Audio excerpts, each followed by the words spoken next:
I was 11 years old, diehard Penn State fan. The year before, Penn State had won the national championship. Now, some people in this room might disagree with that. But for me, they had won the national championship. And my father, my dad's a teacher and minister. And we were living in New York City. Had a chance to go out and see the Kickoff Classic. I had a chance to talk to Coach Osborne. I relayed this story, and I was watching the Penn State Nittany Lions take on the Nebraska Cornhuskers. And on that day, Nebraska won 44-6. And I can still remember walking back to the subway with tears in my eyes, wondering why Nebraska had to do that to us. Fast forward to 1994 and walked on at Penn State and found a way to find some ways to get on the team and play. And we had an undefeated season in the Big Ten, beat Oregon 38-6. Nebraska went out and played University of Miami and beat them. Once again, there were tears in my eyes as we finished without a national championship. Nebraska did. And I think about last Saturday morning, and my wife.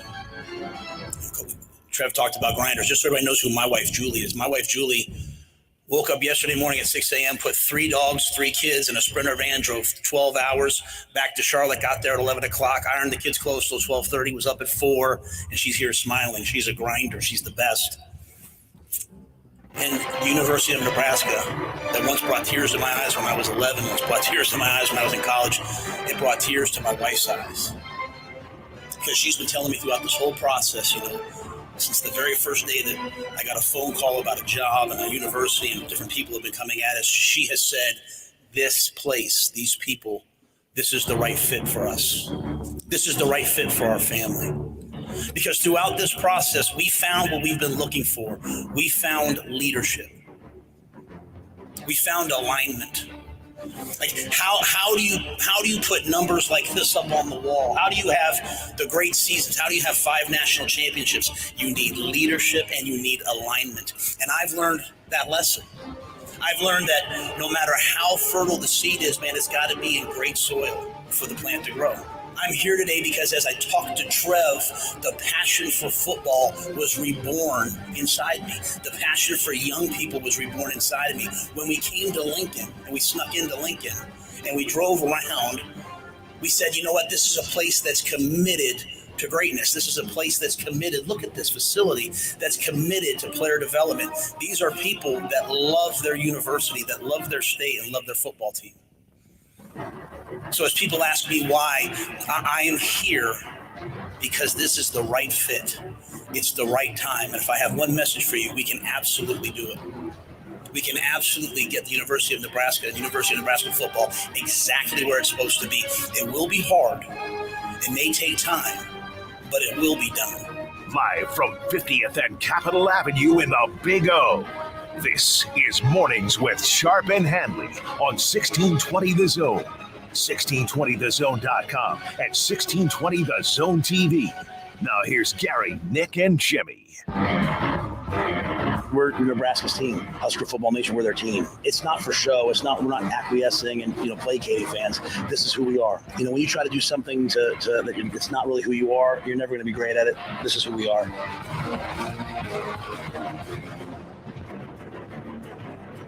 Hello. Substance season has arrived. My man, are you effing kidding? It is time for football. It is game day. Welcome to Mornings with Sharp and Handley. The whole gang is here. The whole gang is up in Minneapolis. Finally, football season is here and the Matt Rule era begins. And we'll see all of those things that were said on a Monday in the Hawks Championship Center back in November. When do they all come to fruition? Tonight, kickoff 7 o'clock. We have lots for you. Welcome in, everybody, who you probably were fully hussed yesterday.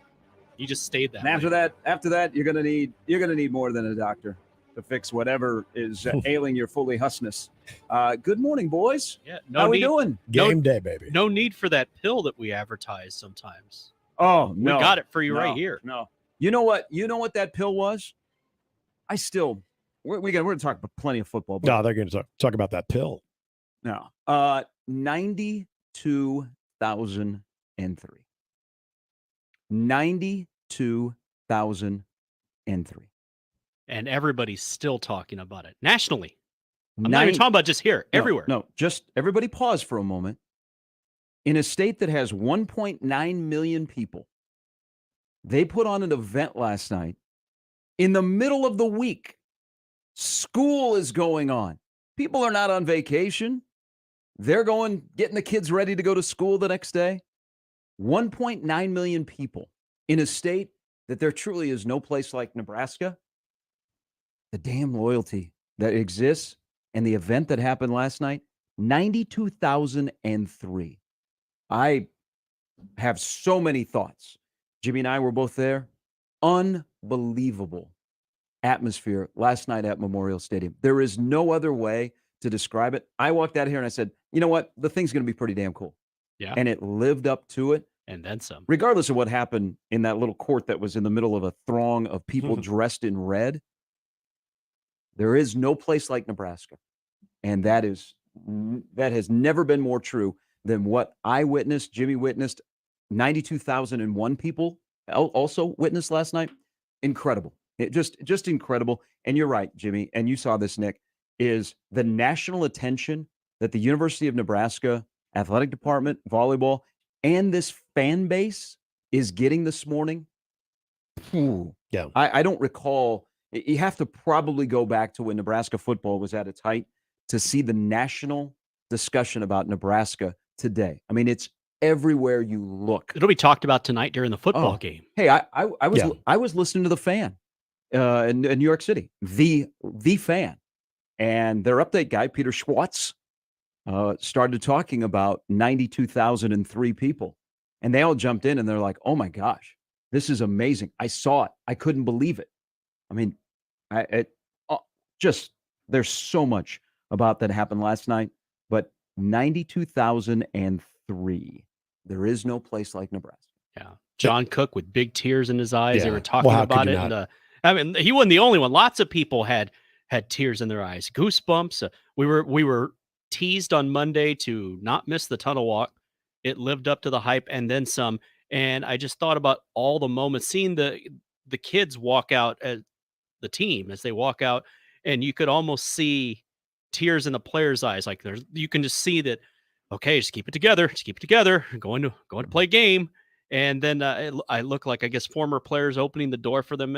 If that doesn't get emotions going for you, I got nothing for you. Well, I don't know what will. And I had the perspective of watching it on TV, and there's many things that I've missed in life when it comes to unique events, whether it be locally or throughout the world. And this is going to rank right up there. The television coverage of it, and first of all, big shout to Larry Putney. The pregame coverage, best bowler in media. Is he? Great bowler. Is he? All right. It was amazing. And as I'm watching the build up to the actual start of the event, it reminded me of Olympic coverage. I mean, that's what it reminded me of. It reminded me of a big Olympic outdoor event, and you had the coverage leading up to this amazing race or something that you had to be in your seats once everything started, starting with the tunnel walk. And I'd said a couple of days ago that I thought you will see the faces of the players during the tunnel walk, and at some point even during the match itself, where they will light up. What was maybe the coolest thing, and you guys saw this being there, was John Cook's face during the tunnel walk. Yes. Was for a guy who was one of the main orchestrators of this whole event, for it to come to that moment that I know he anticipated, but there's no way you can put yourself in that moment or anticipate that moment until you're actually experiencing that. To see that just kind of flow through him, like at times he seemed more geeked out by that moment than even the players. Like the players are kind of looking at him smiling, like, "Coach, you doing all right?" There's that moment. Rodriguez the whole time trying before the match saying, "The coach is soaking this in." So there's just so much about the human element of this, the reaction of the players, the coaches. There was the Omaha side of it as well. Yeah, they get smoked in 3 sets, but they're never going to forget that. Oh yeah, no, all 4 teams that's a memory they'll have for a lifetime. Wayne State, Kearney, never going to forget that. It just from the TV coverage, it had this buildup, which I'm so glad Big Ten went early, did a pregame with this thing. It was done tremendously. Connor Onion, I thought, did a great job on the call. Like, I mean, everything from the television standpoint. And there's a reason why I think a lot of the national hook you saw throughout the match, because the way that it was displayed, BTN did a fantastic job, but also that setting was just so unique that you'll never see, at least in the sport of volleyball, you will never see anything even come close to that. It was incredible. It was cool. It was a task that took so many people to pull off, and they pulled it off to a point that it will never be topped. 92,003. But as I sat there last night and watched this whole thing, and you see the sport and what it means to this state, and all of the young girls, the young teams, the high school teams that were there last night. Yeah. A lot of the alums. I ran into quite a few people that I know that played volleyball at Nebraska all the way back to the days of Terry Pettit, and what that day meant to them. And as you see, and you sit in that stadium, and you're like, wow, this is a football stadium. And it almost seemed like where I was sitting, you were watching like a boxing match or WrestleMania, like we were talking about yesterday on the show. Like it was right in the middle of the floor, and you know, but the whole thing was just, it was a production. It was cool.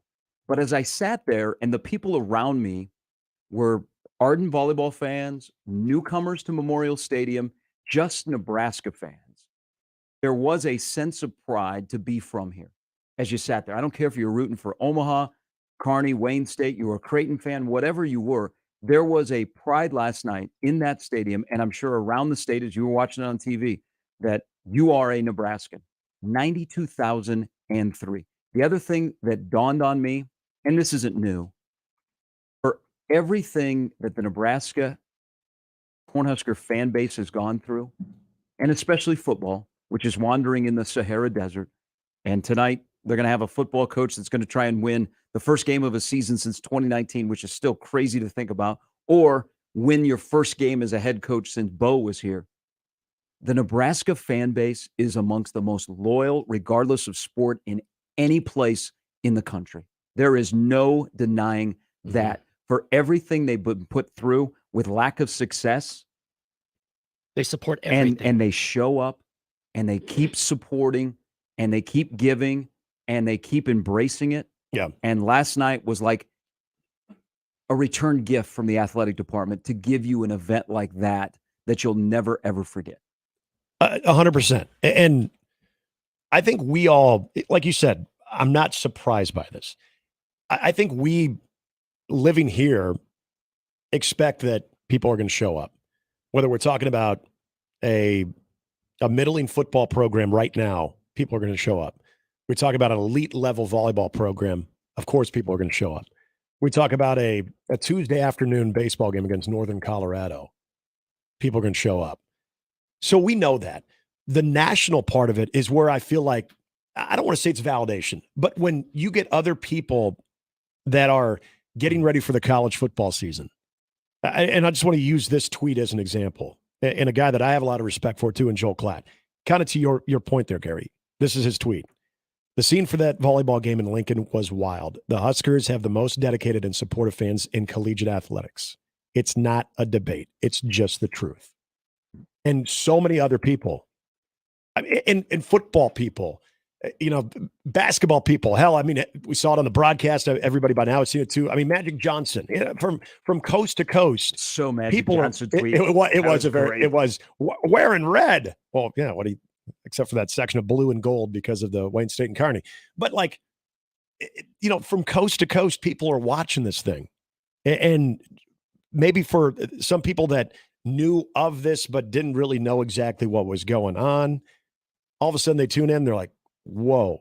And I also wonder how many people were starting to kind of get wind of this through social media. You know, people that are maybe not even casual sports fans, people that are just looking for something to check out on a Wednesday night. I got a text from my brother-in-law.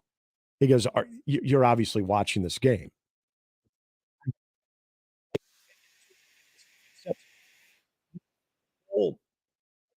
The whole mainstream audience of TV watching on Wednesday at some point got wind of this, tuned in, and had to see what it looked like for themselves. Were like, what am I watching? Yeah, 92,003 people showed up for a midweek volleyball match in a football stadium. Mm-hmm.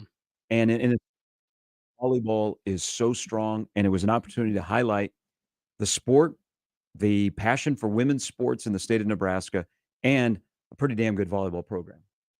Just everything came together. 92,003. That is that is a number that no one should attempt to go after because you can't do what Nebraska did last night.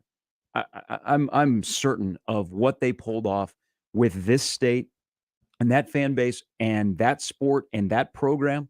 Nobody else is going to pull it off, and it'll be something you'll remember forever.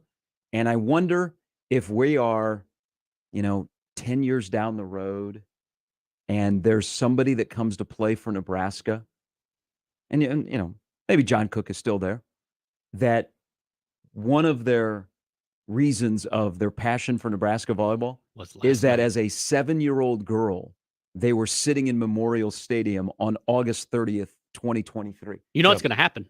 Oh, absolutely.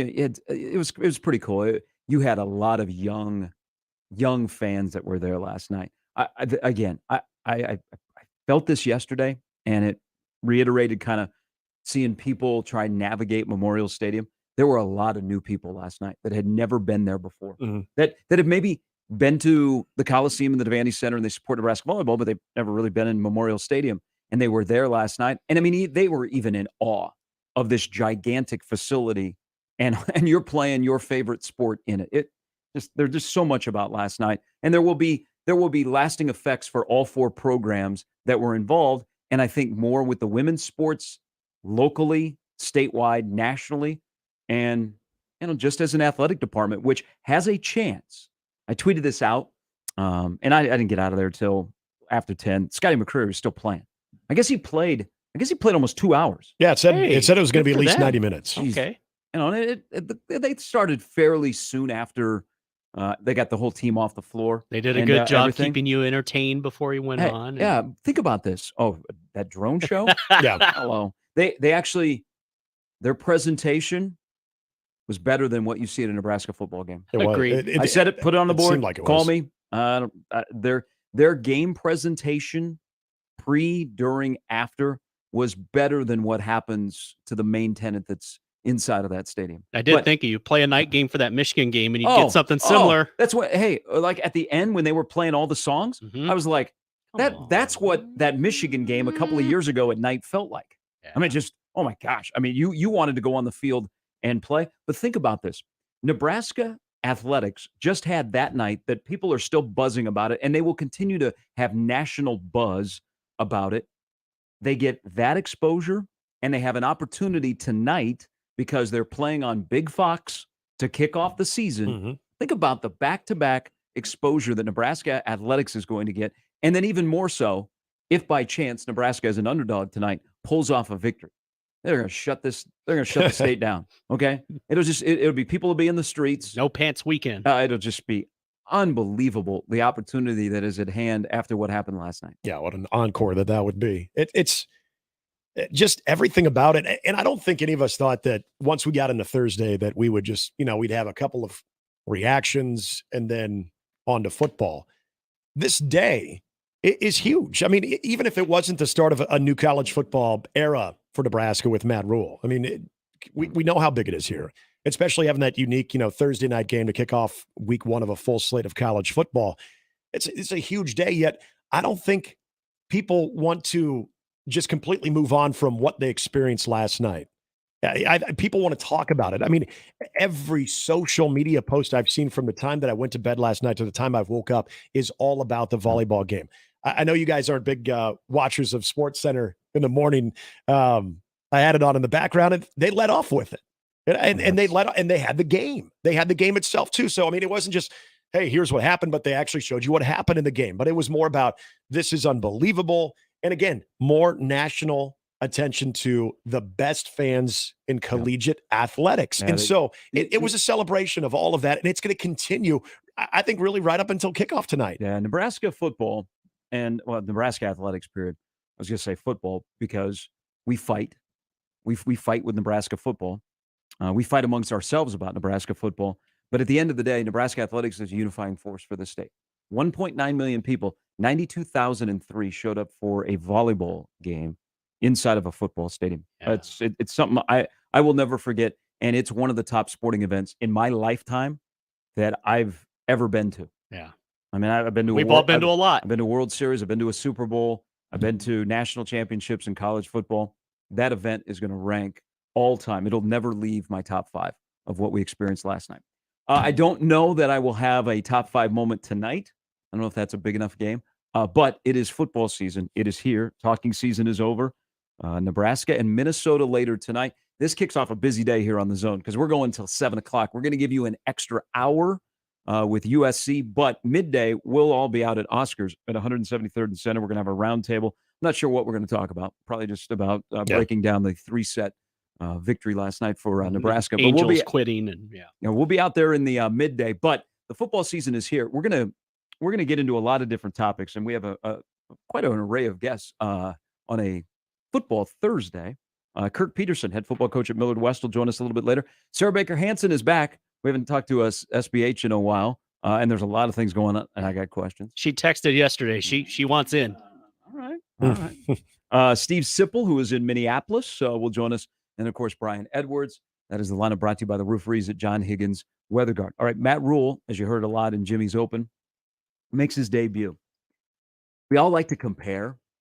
Like, think about how, and I'm going to push back on my good friend Tom Chattel, because he said there is a lack of buzz for this game and for the start of the Matt Rule era. Now, I'm gonna try and figure out the why, because if you think of the first-year head coaches I'll go post Solich, because Solich's first game was very awkward not to have T.O. there, and it happened. So did Troy Edwards. But look at like Bill Callahan, who has a son named Brian. Bill Callahan's opener, Bo Pelini's opener, Mike Riley's opener, Scott Frost's opener, and then compare it to your general feeling of the opener of the Matt Rule era. So Callahan's, we were very curious on what that was going to look like. The West Coast offense. Bo, we were really excited because Bo knows football. Yeah. And Bo knows how to win an opening game as a head coach at Nebraska. Then along came Mike Riley, and we were like, whoa, what is this?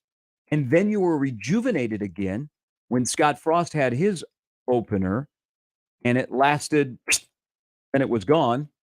Now you have Matt Rule's opener, who, if you think about all of the coaches post-Solich at Nebraska, of what you need to be successful at the University of Nebraska and the Big Ten and in college football, the guy that is running on the field tonight wearing red might be the best fit of them all.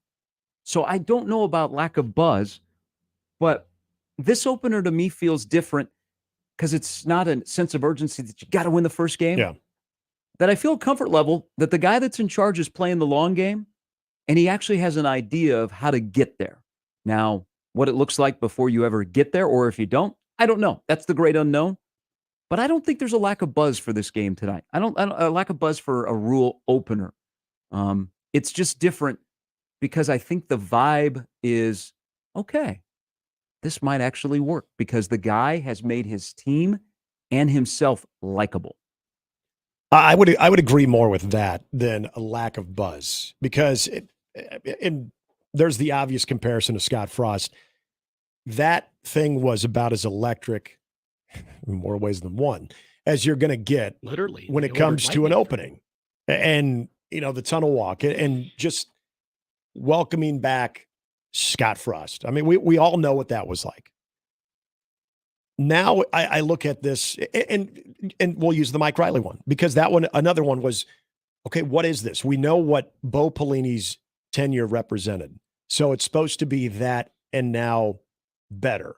It's supposed to, this is supposed to represent the start of a chapter of Nebraska football that not only is going to win 9 games every year, but is finally going to be able to get over the hump, because that's why this man supposedly was brought in, according to Sean Eichhorst. So I think there was curiosity there. I don't know if everybody was just, through the roof, couldn't wait, other than your average anticipation for the start of a college football season, which you're always going to be excited about. This one, I think there is buzz, because and this is a testament to Matt Rule, I think, during the offseason and then leading up to through fall camp to where we are today. That is every note that he has hit, but also getting a little bit more of an inside look than we ever have on previous coaches on how they're trying to get the start of that done. And it all looks good. Like it makes sense. You're like, okay, I can see what they're trying to do. Now what do we always said though? But got to see this on the field. Got to see this on the field. And so for the first time, we get to see this on the field other than a spring, game or scrimmage. So I think there is that anticipation of, man, I'm excited. I love everything that's being said. I love, the glimpses that we've got. So what is it going to look like against a very interesting opponent that has had Nebraska's number in a physical matchup too, where if we're to believe that Nebraska is going to turn that corner physically, well, this is going to be a great opportunity to see that. So I think there's definitely anticipation, but you're right. I don't think it's that nervous energy of like we had the last couple of years. Of openers of like, angst. oh my God. Yep. If we lose this game, are we even going to make a bowl game? And in honesty, the expectations for what happens this season might be lower than they've been in a while. No, but there's no ways. They've done a really good job, and it's not just Matt Rule. They've done a really good job of reconnecting, I think, the fan base with the football team. Again, Rule has a really innate ability to make people like him because of his personality. But I think they've done a really good job of making this program likable. We could say, oh, yeah, man, I don't take it out on the players. I'm upset at the coaches. Well, you always connect them. Like the bad teams here, you forget about, and you forget about those players. I mean, no one talks about the Callahan era players. They don't. Well, there's some good players. Some bad seasons. Players. Some bad seasons, like the Mike Riley era. You don't really talk much about those players. But what they've done before they turn on the scoreboard tonight in Minneapolis is they've made a connection between the fan base and the program. And the prime example is the final edition of their Inside the N. If you got tears last night, you had tears earlier in the day when they released it, and you saw Alex Bullock call his dad and tell him that he'd been put on scholarship. They've made the football program likable before they play a game. And it's a reconnection between that program and the fan base that, you wonder how long it'll last. But at least you're and at least, this is me personally, at least you're in a spot where you can go, I get it. I can kind of see where you're going. I haven't said that in a while. And does that mean a 6-6 season, 5-7, 4-8? Who knows? Because it's going to be a week by week thing. I think I've said 6-6. I walked out of the stadium in the spring game and I said there's a 6-6 football program. I haven't changed. And I know you're going to give your season win total a little bit later.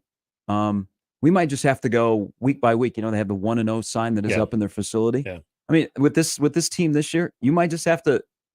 You're fruitless to go, hey, they're going to be 6-6. Well, don't do 12 games. Just give me, what are they going to do tonight against Minnesota? How's the health progress throughout the season with the depth? And I think that there is always sometimes the fans' curiosity of how much does this mean to these individuals?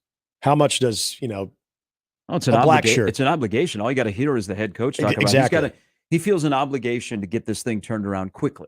Because with all that said, winning matters. Absolutely. I mean, you do have to win the football. You do have to win football games. And I like that he hasn't dismissed that part of it. It's not talking over that because it's like, well, I don't think we're there yet. There's still plenty, I think, of that competitive edge that they're trying to bring. The one thing though that I would say, and I'm glad you brought up the Alex Bullock part of it, is because that moment, and this is where I look at having some guys in the building when we talk about connections, and a guy that we were curious about just because of his inexperience as a coach in that position, in Garrett McGuire, who takes an awesome moment for Alex Bullock and makes it an even more special moment that you could tell Alex Bullock had a tough time shaking how emotional he was. They go into Garrett McGuire's office after Garrett McGuire calls up his father. And when he says that he's been put on scholarship, that's where that emotion kicks in. It stays with him for a while. But what I loved about it is you see Billy Kemp, openly rooting for the guy, like is almost as excited as Alex Bullock is. Jeff Sims is openly rooting for the guy, is excited as Alex Bullock is, and they're elated for their teammate. And then you fast forward over to the black shirts being handed out, and the way that all of those guys were, feeling that brotherhood again. This is another example of hitting the right notes and being able to identify certain things with these players that I think at some point over the last couple of years, we wondered, does it mean as much to them as it once did? Do these things, whether we're talking about a walk-on getting rewarded with a scholarship or somebody earning a black shirt, does that mean as much to them as it once did? And you got that affirmation again yesterday. If you watched that final episode of A Look In, it was, and again, more examples of that connection between coaches and players. And in turn, there's that human element that we talk about. When you get those types of like all access type shows, there's that human element that we can all sort of get behind. Going back to your original point, very likable. Hey, there's the blue moon. Yeah. Okay, so there's a big thing last night. By the way, while you were talking, I don't know if you guys saw what I was doing to scramble there. What a world we live in. Merritt Beeson was just live on SportsCenter. That's awesome. Oh, you were talking about SportsCenter. Mm-hmm. Started off with the Nebraska Omaha volleyball highlights last night. They just had the newcomer Merritt Beeson, starter for Nebraska, transfer from Florida, was just on SportsCenter at 6:30 Central Time. probably didn't go to bed too early. You know either. what a world we live in after last night of 92,003. Holy cow. Don't be shocked if you get to the ABC, NBC, or CBS national morning shows that you have some type of representation again, too. It wouldn't shock me if either John Cook or somebody is speaking live on one of those shows. All right, this is going to be a busy morning. It is ahead of, it's the morning after last night, 92,003. They did not hit my number. You were close, though. And I knew I knew that they were going to announce it after the second set when the teams went into the locker room. I was like, oh, please, I want to hit this. I want to hit this. I mean, I would have gone streaking if that would have happened. It was warm enough. The other thing to watch tonight, so both coaches in the Big Ten are talking about it, but I have not seen like anything official from the Big Ten about the availability reports and the injury reports.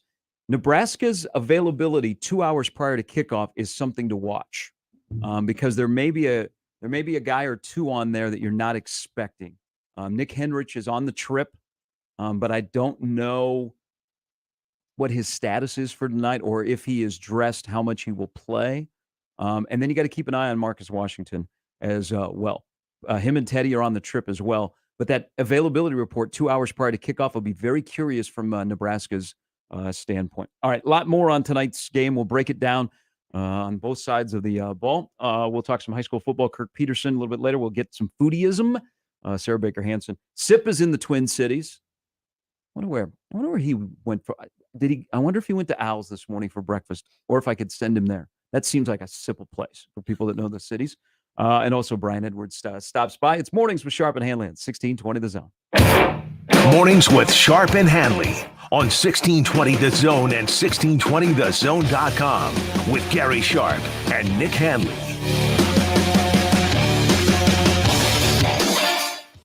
Big names, big games. We've got them all. 1620 The Zone.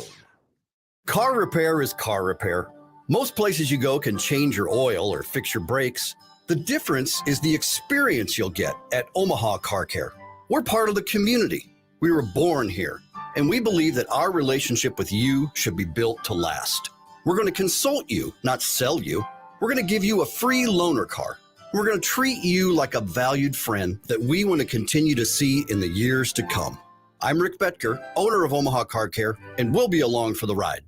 Oscar's Pizza and Sports Grill is always looking to make your game day bigger and better. Cheer on your favorite team this season in front of a 22-foot LED video wall showing up to 8 games at once. TVs are everywhere else you can look with a state-of-the-art audio and video system. Enjoy a big old pizza or award-winning char-buffed wings. There's just no better way to do your game day. Oscar's Pizza and Sports Grill, 173rd and West Center Road. And for takeout at 162nd and Maple. Welcome to 1620 The Zone's Red Out Week, presented by Union Bank and Trust, where your money has people. Head to Oscar's Pizza and Sports Grill today for our 1620 The Zone Red Out Week lunch. The Connor Happer Show and Unsportsmanlike Conduct will be broadcasting live. And at noon during the Connor Happer Show, all our hosts will be together for a 1620 The Zone roundtable unlike anything you've heard before. It's Red Out Week on 1620 The Zone, presented by Union Bank and Trust. At Union Bank and Trust, your money has people. Visit UBT.com to find out more. Union Bank and Trust, member FDIC. Get a full breakdown of what went right and what went wrong immediately after every Nebraska game with Big Red Overreaction, presented by Equitable Bank. We take banking personally. And by Coors Light, keeping Nebraska chill. Also brought to you by J. Sennett Contracting, Dingman's Collision Center and Mechanical Repair, and Rotella's Italian Bakery. Immediately after the game, join the show and sound off with the good, the bad, and the ugly. Big Red Overreaction with the Keg and 1620 The Zone. Small town atmosphere, big city taste. That's Paparino's Pizza in Plattsmouth. The buffet at Paparino's Pizza is open for lunch and for dinner. Come in if you have a sit-down hunger or get it delivered by calling in or through DoorDash. Having a football watching party? Call ahead and pre-order your pizzas. It doesn't matter if you root for Nebraska or that other team across the river. Keep up to date with specials when you follow Paparino's on Facebook. Paparino's Pizza, 542 Main Street in Plattsmouth. PACE, Police Athletics for Community Engagement Organization, is dedicated to preventing at-risk and disadvantaged inner-city children from becoming involved in street gangs, crime, drug use, and victimization. PACE provides an opportunity to develop discipline, self-esteem, and positive moral values through wholesome competition and free participation in soccer, baseball, CrossFit, and flag football. To help PACE and local families make sure kids have access to safe and fun spring and summer activities, please go to paceomaha.org to support the PACE mission. Thank you. We created a simple PDF that gives you everything you need to know about branding, designing, and building a website that increases revenue. Download the website playbook for free at jmonline.com. If you're considering a website project but not sure who to hire, go to jmonline.com and download the free website playbook. It's a guide to a high-performing website. That's jmonline.com. Now back to mornings with Sharp and Handley on 1620 The Zone.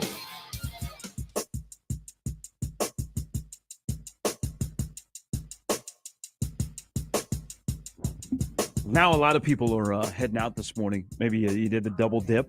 So you're heading out this morning. Yeah, you're going to head across I-80, go up 35 into the cities, into Huntington Bank Stadium, and enjoy yourself some burnt end mac and cheese. Oh, the man. stadium. Oh, I was told that's one of the new items on the menu. I'd eat some. I right had some now. burnt end mac and cheese in Michigan this weekend. I highly recommend it. It's very good. Do you On a think, sandwich. do you think it'll be the same that they're having in Minneapolis Maybe. tonight? I mean, they're kind of considered Northwoods area. So We've maybe. done a barbecue mac and cheese with a little Gates barbecue sauce Yeah. on it. All right, couple I gotta of stop. couple of emails. I'm It's gonna only be hustling. 6:45. Nebraska volleyball just had a player on Live Sports Center at 6:30 Central Time. Oh, wow! I think by the end of the day, every member of the Nebraska volleyball program will have a chance to make a national appearance. They should. We're going to turn. So let's get off Sports Center here. I don't need to see Bryce Harper hitting his 300th home run. By the way, the Phillies are hot, but so is that team right there. They The are. Cubs. The Oh, we got a big series with the Reds, 4-game. Hey. Cleveland, 2 of 3 So from we'll turn it on like GMA and Today's Show to see how quickly they talk about this. All right, some emails into the Equitable Bank inbox, and welcome back into Mornings with Sharp and Handley. Colorado, Jeff, can't believe that's in his title, emails the show. Only threat would be LSU basketball to break the record. Add Livy Dunn to the game for team for one game. Still proud of Omaha. You know who I thought, because it's good. It's nice to have that little Wisconsin Nebraska back and forth. like trying to grow the sport. And I'll be curious to see what Wisconsin is going to do. You know, Iowa's taking advantage of Caitlin Clark and the excitement for women's basketball in Iowa City. So they're going to play an exhibition in Kinnick Stadium. They're going to have 70,000 people there, and that'll be great for women's sports. Yep. I don't know if Wisconsin has a move. Again, I don't think anybody else can pull this off. But you know who I wouldn't be surprised makes an attempt or at least brings this up? Ted Carter at Ohio State. Yeah. Here is yeah. Here is Grant's email in the Equitable Bank inbox. Gary, I have so many words about the event. It was truly amazing to watch what was done and everything. I have everything that went on. I have two things to say. Tunnel walk. I never got the chills from a tunnel walk inside Memorial Stadium in a long time. With the effects similar to the football tunnel walk, it felt like we were watching a national caliber program, a caliber program that deserves all the attention and support. I wasn't alive in the 90s, but I would say that I bet it felt like it was the 90s a little bit because it was a strong team coming out. Like the volleyball program should trade its arena with the football program. A lot of people had jokes last night that John Cook has won more in Memorial Stadium than Matt Rule has. So far. The football program does not deserve this. And as Grant adds, John Cook got something done that Mike Riley and Scott Frost couldn't do, got their first win in Memorial Stadium. Man, hey, he's the GOAT. John Cook's the GOAT. He is. Yeah. He is looks like such a proud papa, what he has done for the sport and growing it in his own program in the state and across the country. And you know why he had so many emotions last night. That was not a surprise that he teared up because as he's gotten older, he's gotten softer. But 92,000 will do that to you, I guess. But you saw what it meant to him. This is from the Lego Maniac. The fan sport demonstrated last night is yet another example of how no matter what kind of consolidation happens in college athletics, Nebraska will undoubtedly make the cut and be included at the highest level. No other school has the support from the fans that Nebraska does. It's like the way that no other fan base travels to completely take over an opponent's stadium as completely and frequently as Nebraska football has done so often in the past. It's a good point. 92,003 showed up for a Wednesday night. But the weather, you can attest to, Jimmy, weather was fantastic. Oh, yeah. Weather was great. 92,003 people showed up. Even when people are like, man, it's kind of hot. I was like, just remember last week it was 146 degrees. This isn't too bad. And once the sun went down, it was even better. But watching this last night, I thought about something you said yesterday, Gary, in the morning that almost like, not that he's going to retire, but a final act, if you will, like in a film with John Cook. And so then in the middle of the match, they show the tease for the Big Ten documentary that'll be on November 3rd. They'll premiere. And Johnny Baylor. Yeah. Who he doesn't age. So I didn't see TV. So in November, and they teased it during the middle of the broadcast, and then after the game, they gave you a little bit bigger of a trailer to this making of Nebraska volleyball and how, you know, back in the 70s they were getting maybe 100 people in the Coliseum, and how, you know, Pettit was literally outside of football games, basically asking people leaving the stadium to come into the Coliseum and watch them. And then it all leads up to last night. And John Baylor is one of the big narrators of this. Let's fire off a text to him right now. Or at least he was a big part of the promo. I don't know if he's the narrator, but he's definitely when in is this airing? November 3rd, so Friday night. In November. Probably. Very cool. And so that's why I thought what you said is like, there's your final act for this thing, is seeing this massive shot of all these people. And yes, the whole thing about this documentary is it culminates into last night. Oh, cool. Which is going to be really neat. And it was interesting with everybody talking about how smooth it went for you guys that were there and saw it. And for anybody watching, you could tell everything just seemed to go very well. And they made several mentions of Trev on the broadcast last night. I was feeling so good for him, because as a lot of us were there too, when they tried to pull off something unique in his previous job at Omaha with the outdoor hockey game, as memorable as that was, and they did complete it. You talk about a lot of things going wrong that were not within his control, or a lot of the people involved's control. Weather had a lot to do with that. Ironically, very good weather, but not in that type of event. I was so happy because they had a shot of him, I think, in maybe the second or third set, where he was sitting, on the looked like over by the scores table with his wife, and he just looked a lot more calm I'm sure it was night and day from that February night in over at the Chuck when they did the outdoor hockey game. I was so happy that you didn't have those technical glitches. And that's the other thing too. And there was some appreciation being sent out on social media yesterday leading up to the event. The people from the Devaney Center that were able to move everything over, everybody that put in the hard work to make this thing go off to where it was essentially, once you got started, that thing was stress-free. Man, tip of the cap to the people that we don't even know about, because it took a village to make that happen. Now, not everything went well last night. I don't want to be Debbie Downer here. It's not Wet Blanket Wednesday. There are things about Memorial Stadium that rear its ugly head, and they tell you that it's 100 years old. And when they redo Memorial Stadium, they got to fix the concessions. They got to fix the concessions. Now, I know the beer lines were long, and they were obnoxiously long. Heard they ran out. I didn't hear that, but I know that people were standing in line for a long time. Yeah.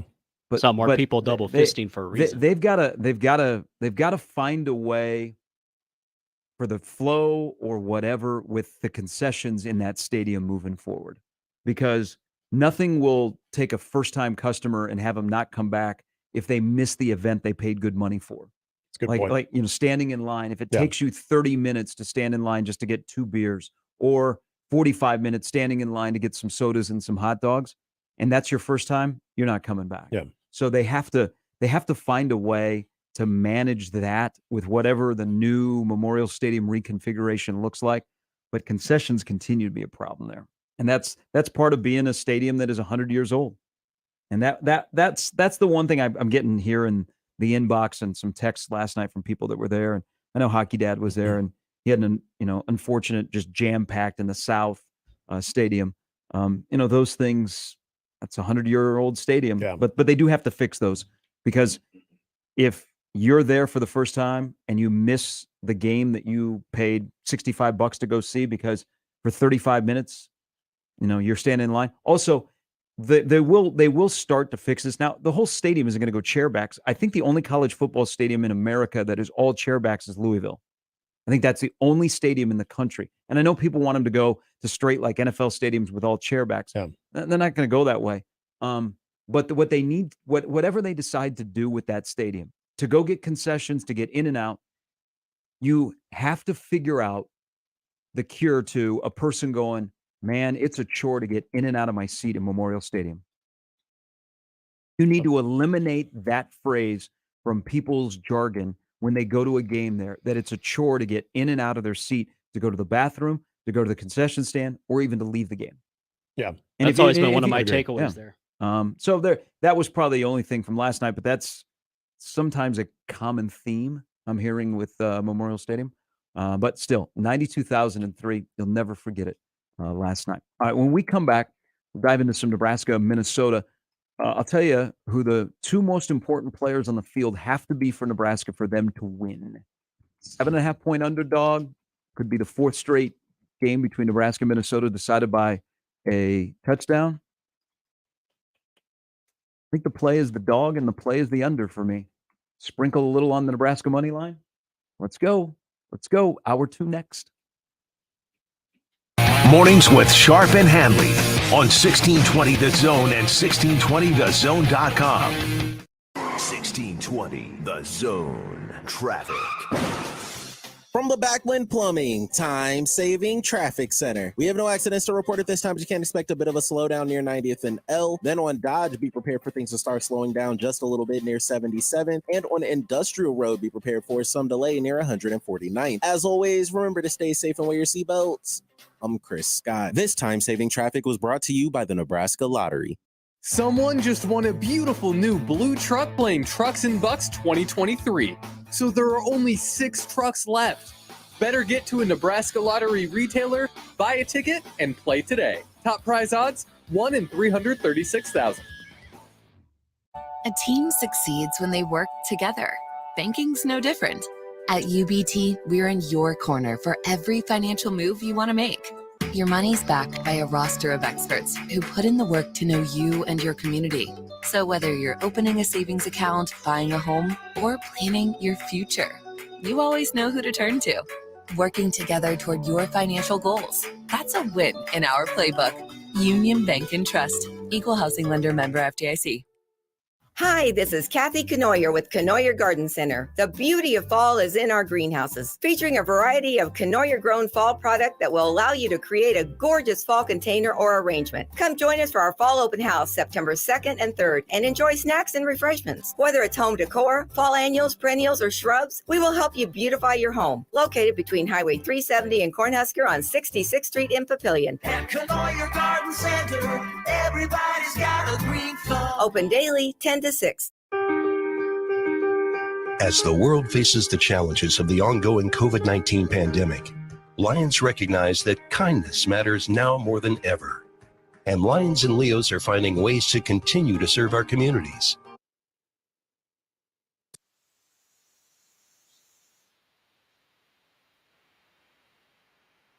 Surgical masks to medical professionals and first responders. Empowering us to do more, Lions Clubs International Foundation has provided nearly $2.5 million in grant funding for COVID-19 relief. And that support continues to grow. For more than 100 years, in times of need, Lions always find a way to help those around them. And after we emerge from this, we will be stronger than ever. Visit lionsclubs.org to learn more. Hey everyone, Josh Peterson here for my friends at Miracle Hill Golf and Tennis. It will be Labor Day before you know it. And if you do not have any plans, get signed up right now at miraclehillgolf.com for their Labor Day 4-person scramble. Only $320 for you and 3 others. As always, the golf, the cart, tee gift, prizes, you'll get fed. Plus, you'll have an awesome time. Sign up today at the website for their Labor Day 4-person scramble, miraclehillgolf.com. Let it fly. Your elevated sports bar experience. KOZ and Bellevue, Omaha, Council Bluffs. This is 1620, The Zone. Now back to mornings with Sharp and Handley on 1620, The Zone.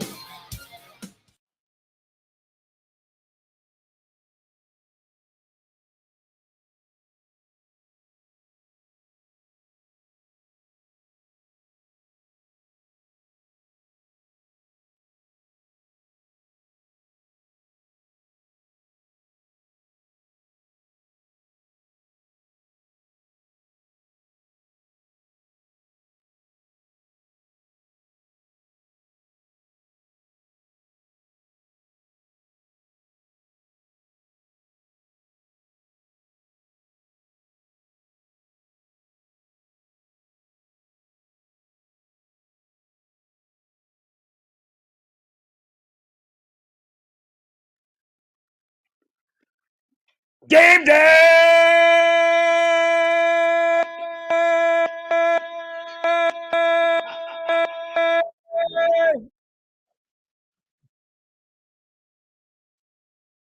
Welcome to Club Sharp and Handley with DJ Jimmy. It's doing it for somebody listening right now. See, if you're waiting in line for a beer, this is what you always wanted to hear right here. This is strictly for the guy in Norfolk that got pulled over with the 2C Bull riding shotgun with the crap all over the door. Bull was just going with it. Hey, I just tweeted this out. That happened yesterday. I got questions. We'll talk about it. We answered a question from the last hour. The Today Show just opened up. They're open.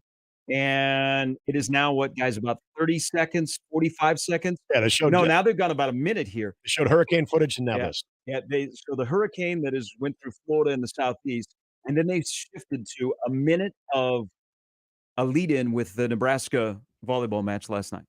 Hello, 92,003. Hello to all of you. It is game day. Glad to have you in. Bottom of the hour, we'll talk a little high school football. It is also game day for high school football. As week number 2 begins, Kirk Peterson, the head man at Millard West, former Hoover Husky, is going to join us here in a little bit. Tonight, Nebraska and Minnesota. Before we get there, we're all day on the Zone, right to kickoff. USC will go until 7. We'll all be out at Oscars beginning at 10. Connor's show will be out there, and then all of us will be on the air at noon. that right? Yeah. High noon? Yes. Hey, come have a nooner with us. Yes. I was told that we can sort of work our way into the conversation in the 11 o'clock hour if we. All right, that's up to you, boys. If we, I gotta go. I gotta choose. I gotta go get a haircut. Okay, I'm doing that today too. You got TV tonight, don't you? I got we're Thursday, Friday TV, so I gotta look go get a good. haircut. So you guys Can get a fade? You guys be out there? No. Maybe I'll shave my head. Maybe not. No. Come on over. No. Come on over. No. I have a He's welcoming covered kit this. for He's you. afraid it won't grow back. I have a welcome bag for you. It's great. Many of us have done this. Here's the prime example of how sarcasm does not carry over to Twitter. So the Watusi Bowl, that the guy in Norfolk, it takes it to parades. So this isn't new. I don't know why yesterday he got pulled over, but he has a bull that rides shotgun, and it stands up in this car. Yeah, it usually apparently wins awards. It's just rolling with it too. So the bull had to dispose of the backside. And it's all over this guy's car as the TV camera is rolling. First thing I noticed. And so sarcastically, I said, so much going on here. Where would you like to start? How did the mud get on the back right corner panel? Thank you, Morgan and Charles. They're like, mud? Morgan says, that ain't mud. It was the first thing I noticed last night. We're going to need to talk to some people up in Norfolk about this guy and this bull that. Yeah. Oh, Jeff says the bull's name is Howdy Doody. It is. Yeah, it's Howdy Doody. Yeah. Well, he did a duty. He did do a duty. It works. I'm just, there had to be somebody that was following him. The guy takes it to like parades and like birthday parties and stuff like that. It says on the car. So why did he get pulled over? Doesn't it say on the car like this, like something about award-winning? Yeah, it says car entry. Yeah, car entry. That's what it is. Yeah. There had to be, and if please, my goodness, if you are witnessing this, driving behind this thing while the ball was in mid-process of muddying up that side panel, gosh, please let us know. Is that what prompted the phone call, do you think? To the Popo? I don't know. Why? Like I see a bull. I'm cool with the bull, but now it's crapping all over the interstate. This isn't good. Well, the poor bull's like, I can't help it. He wouldn't pull over. I know. Hey, I should have tweeted out, name the state. Oh, yeah. Somebody, I saw one of the comments said, what is Nebraska trying to be the Midwest Florida?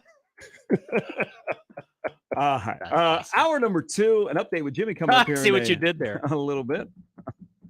We're going to get to Art here, but I will tell you tonight, the two most important guys for a Nebraska victory, Jeff Sims, Luke Reimer. Talk amongst your friends. I'll explain why I believe that Jeff Sims and Luke Reimer for Nebraska to win have to be the two most important and actually the two best players on the field. But before we go any further, we're going to be talking about this for a long time, 92,003, and it is Art. Hey, good morning, Arthur. Good morning, guys. I had to turn down the radio because do you know the way to San Jose show of Today? The Today Show? Yeah. Oh, I do. I've got a crush on Savannah Guthrie. Yeah. Okay. I want everybody to know to turn it on now. It's gonna even that show has attention on Nebraska volleyball game last night. It's on TV about another 5 minutes. Oh, I think it's on all of them, Art. I think it's on every one of them. Oh, really? Merritt Beeson was on live on SportsCenter this morning. Yeah. And one thing I'm gonna say, love your show. Thank you. And I tell you what, Coach Cook don't need that transfer. He brings up these freshmen, he recruits and brings them in and make them outstanding, be successful. I don't like that transport, and all that. But I'll let you guys go because I kept the TV down till they show Nebraska, but I'm going to listen to your show, okay? Go Big Red tonight, okay? All right. Thank you, Arthur. I think we know that the Today Show will be giving you some attention to last night's record-setting attendance. We've already seen it on SportsCenter. I would be shocked if GMA did not have it as well. And what's the NBC one? NBC is Today Show. The Today Show. Good Morning America. Good Morning America. And then what's the CBS one then? Good Morning Today. Is that what it is? No, I think it's just CBS. I think it's CBS Morning. The CBS Morning. I just combined them. That's all. Is it? What would be another good way to say good morning? Sup? Most people have no idea who's. I don't on. know. Yeah. Good morning, brah. I bet they all have them though. Pretty sure they all have them. So why I think that Sims and Reimer have to be the two best players on the field. I'll go backwards first. I'll start in the back and move to the front. The middle of the field to me tonight is going to be pretty important. But Luke Reimer. So Luke Reimer is a Sunday guy. Not everybody is on board with that. I looked at both of your faces and you're like, Did you have one of those $9 beers last night at Memorial Stadium? So I think he's a Sunday guy. So this is it. This is his last dance. This is the last rodeo to get to a bowl game. I mean, can you imagine like a guy like Luke Reimer going through his entire career at Nebraska not playing in a bowl game? Yeah, that would be a shame. Not even close. Lincoln guy who wasn't going to come here, and then the last moment walked on, got a scholarship, and now is one of the better linebackers in the Big Ten. But middle of the field, span forward is going to be a big thing. I think they'll run. First of all, I think both OCs need to get the quarterbacks going early. I think for the big Greek missile for Minnesota, they will try and get him going early, either some RPO or Spanford is an NFL tight end. Yes. I mean, he's an All-American, and he's at 6'7", and he's tough to handle. So they're going to play him in the middle. And the thing about the 3-3-5, the seams are that's if you're going to pop a 3-3-5 and you're doing the passing game, it's right up the seams. So RPO and hitting tight ends with quick passes, the way I think Minnesota's going to go about it. But I think both offensive coordinators, guys, get their quarterbacks going early. But on the defensive side, if they're going to play in the middle of the field, you got to be able to tackle. And so Luke Reimer, I think, will be everywhere tonight with a variety of blitzes, some different schemes. But, man, he's going to have to tackle when he gets an opportunity. And I think if he's the best defensive player for Nebraska, watch out. That means good things. Now, there's a little hesitation. I get it because of the turnovers and 3 years at Georgia Tech. But for Nebraska to get where they want to go, they have to have great quarterback play. They can't just have middling quarterback play. And there will be games where I think Sims will be a game manager. There's also has to be games where Jeff Sims has to be the Jeff Sims that has been presented to us since he showed up in Lincoln. Yeah. And what his teammates have said, that he has a strong arm and he has scrambling ability. And so Satterfield and Rule tonight, I think, need to get him going early with some quick passes. You know, find that guy that he falls in love with that is not named Billy Kemp in the passing game. Give him some confidence. And then I would get him running a little bit. You know, if you go back to his time at Georgia Tech, they're going to say, Nick, he had 17 career fumbles. I'm going to say there were 43 times where he scrambled for a first down. And so when he has been healthy, he averages about 65 yards rushing a game. I don't want him out there running the Adrian Martinez numbers. Right. But I think you get the legs and the arms of Sims going early. But if Jeff Sims is the best player on the field tonight, Nebraska's 1-0. There is no doubt in my mind that Nebraska getting back to respectability will be the 5 in front of him. But then that guy, number 7, the trigger man, he has to play well. And he has to play well out of the gate tonight. Yeah, and I want to go on the point of at times you're going to see, you know, Jeff Sims maybe be a game manager. There's a difference between, I think, having to play that role every now and then and just that's what you are. Because I don't think any of us would look at the skill set that Jeff Sims has and say, well, yeah, he's in the game manager category because he does have the ability to hurt you with his dual threat weapons. And so if I'm looking at tonight's game, and if this thing is physical like you think it would be, especially knowing what Minnesota brings and the identity that Minnesota has, is there going to be that moment where things do break down and he's able to use that ability either to scramble, to get a first down with his legs, or to extend plays too? Because the one thing about Minnesota defensively is they have a pretty good secondary. But whether you're a solid secondary or you're a little bit more inexperienced, if you're having to lock onto guys for longer than 4 seconds, that's a problem. And this is where I think if you're playing within the confines of the game plan itself, if you're Jeff Sims, it's great. I love the idea about getting him confident early because that's something that I would also agree is going to help him. but that ability to either make things happen with his legs, whether it is just running for a first down or extending the play, being able to find somebody on continuation, being able to look down, progression, and then being able to have a little bit of improvising. Those are the types of things that in moments, again, not solely relying on that, but in moments is what Jeff Sims can bring. When I think that if he's able to do some of those things where, again, what's the most demoralizing thing for a defense? When you have on third down and the guy does it with his legs. Exactly. Or you have everything in a passing play. You have everything covered. You did everything you're supposed to do, and a quarterback still burns you on that. If you can do that in moments and show that ability to do that, you talk about starting to kind of break down a defense right there. That would be huge, and he's got that ability to do it. All right, we're going to make it a little adjustment here with all the excitement after what happened last night.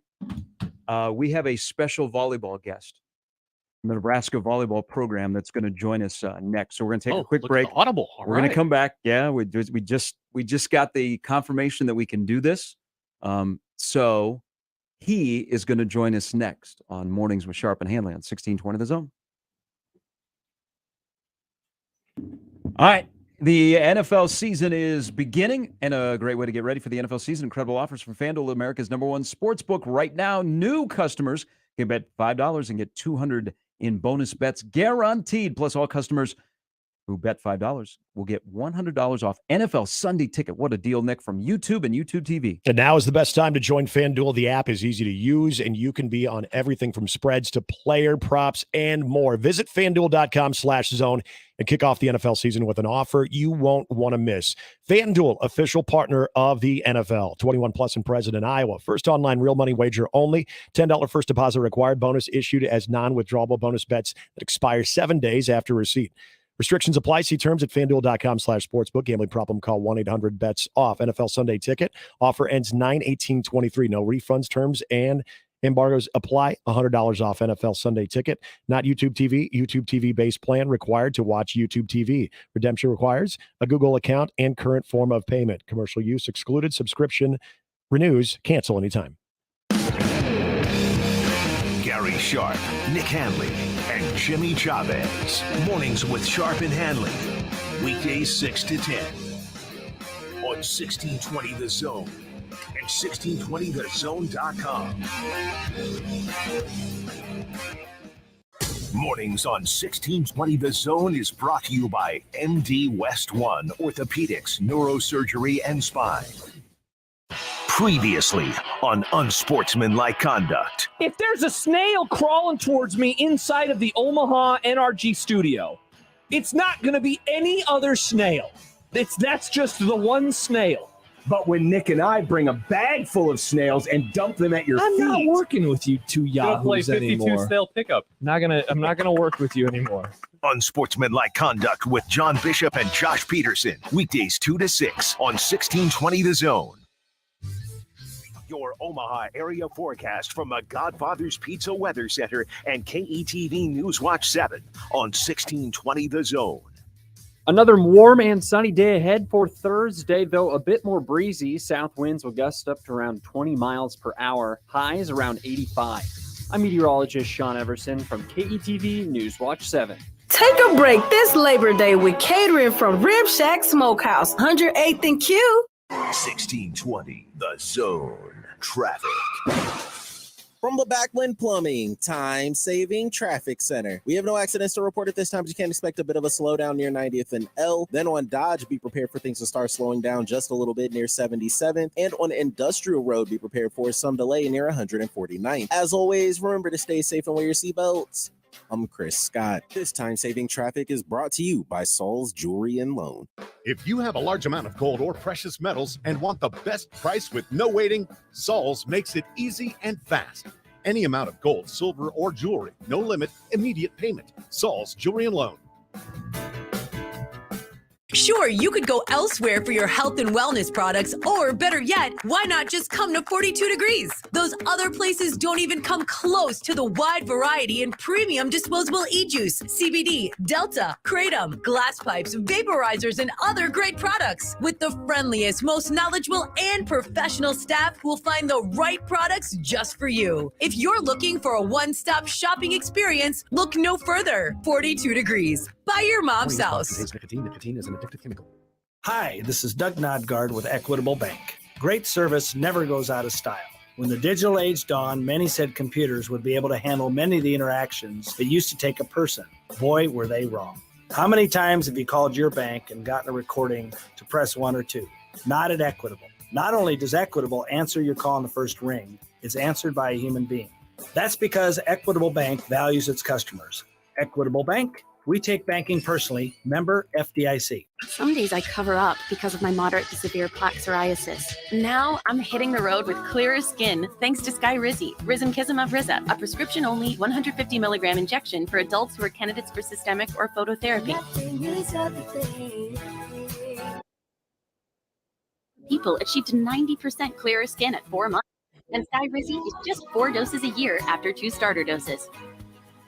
Don't use if allergic to Skyrizi. Serious allergic reactions and an increased risk of infections or a lower ability to fight them may occur.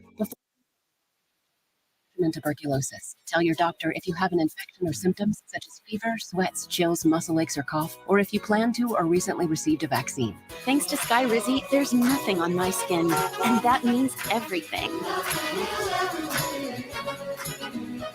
Ask your doctor today about Skyrizi, the #1 dermatologist-prescribed biologic in psoriasis, and visit skyrizi.com or call 1-866-SKY-RIZZI to learn more. Cashback is not available on gas in New Jersey and Wisconsin. Susan, I'm sorry I'm late. Traffic is terrible. It sure is. But on top of that, gas prices have been skyrocketing. I can't believe how expensive gas has gotten recently. Prices at the pump are up, but I never pay full price for gas anymore. I just use the free Upside app that pays you cash back for every gallon of gas you buy. Wait a minute. Are you saying you actually get paid cash when you buy gas with the Upside app? Yes, I get real cash back every time I buy gas. And does that actually add up to anything? I've made around $200. Wow, that's serious extra cash. I'm downloading the free Upside app now. Download the free Upside app to earn real cash back every time you buy gas. Use promo code GOLD for an extra 25 cents per gallon cash back on your first fill-up. You can cash out anytime right to your bank account, to PayPal, or any gift card for Amazon and other brands. Just download the free Upside app and use promo code GOLD for a 25 cents per gallon bonus on your first tank. That's code GOLD for 25 cents per gallon cash back on your first fill-up. Don't miss this week's Zone Deal. This week's half-off deal is $50 worth of vouchers to Le Voltaire French Restaurant for only $25. Le Voltaire Pepperwood Village is a locally owned, unpretentious French restaurant serving down-home cooking with an extensive wine list and great handcrafted cocktails for decades. Whether dining with friends, clients, or that special someone, Le Voltaire will make you feel right at home. Zone Deals go fast. 9 a.m. Friday, 1620thezone.com. This hour is powered by Dollar General Distribution Center in Blair, Nebraska on 1620 The Zone. And we're back. Mornings with Sharp and Handley. Here's Gary, Nick, and Jimmy on 1620 The Zone. All right, it just dawned on me that this is about to be a first in my career. I have known our next guest for, 30 years. Yeah, I would say 30 years, and because now he is in his 30th year as the voice of Nebraska volleyball. We've been friends forever. I don't think we've ever talked on the radio, correct? Correct. It started on the playgrounds of Urbandale, Iowa. Maybe it was the maternity ward. Where did it all begin? The voice. I like jumping on a show where I lower the average sports IQ. No, my friend. The voice of Nebraska volleyball, John Baylor, joining us. You have called national championship matches. You have gone with this team to foreign countries. You have done a lot of things surrounding this program. And I know you're not a big hyperbole guy. What was last night like? Oh, it was a bit surreal, and it was a rare moment, gentlemen, when hyperbole meets reality. Because when people start saying things like, tipping point in women's sports, or that you can't believe it, amazing, how are they doing this? You just expect to be a little disappointed. You weren't disappointed last night. It was an absolute party, and it was celebrating so much. It wasn't just a love affair between a fan base and the team they adore, or a state. And a sport. But it was really, I think it really was a moment when a lot of people took notice of women's sports in general. I think it's a little bit like the late 90s when the U.S. women's soccer team won the gold and Brandy Chastain was featured. And all of us took notice then. And perhaps this is another one of those seminal moments when people, fans, administrators, TV executives, radio hotshots decide, wow, we got to give this more focus. There's so much here when you give people opportunity. And that's what I try to say in the pregame, that great grandmothers in farms all over Nebraska, from Lisco to Hartington to Stromsburg, they weren't allowed to play organized sports. So now their great granddaughters have 90,000 plus going crazy and watching.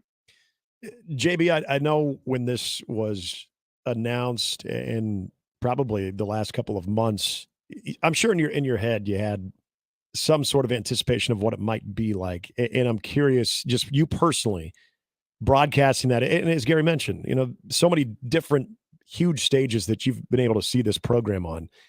For you personally, what did you sort of anticipate, and then at what point did it just kind of hit you yesterday? Well, initially I anticipated about 35,000, and I made some low dollar wagers with some folks that, the over-under is 35,000. Boy, did I lose those. But I think it hit me when I'm watching the undercard, UNK versus Wayne State, and the stadium's half full. So you got 45,000 for a Division II volleyball match in the bright sunshine. It was hot at that point. And then, of course, it just keeps filling up, and everyone's smiling. It's just, it was an absolute festival.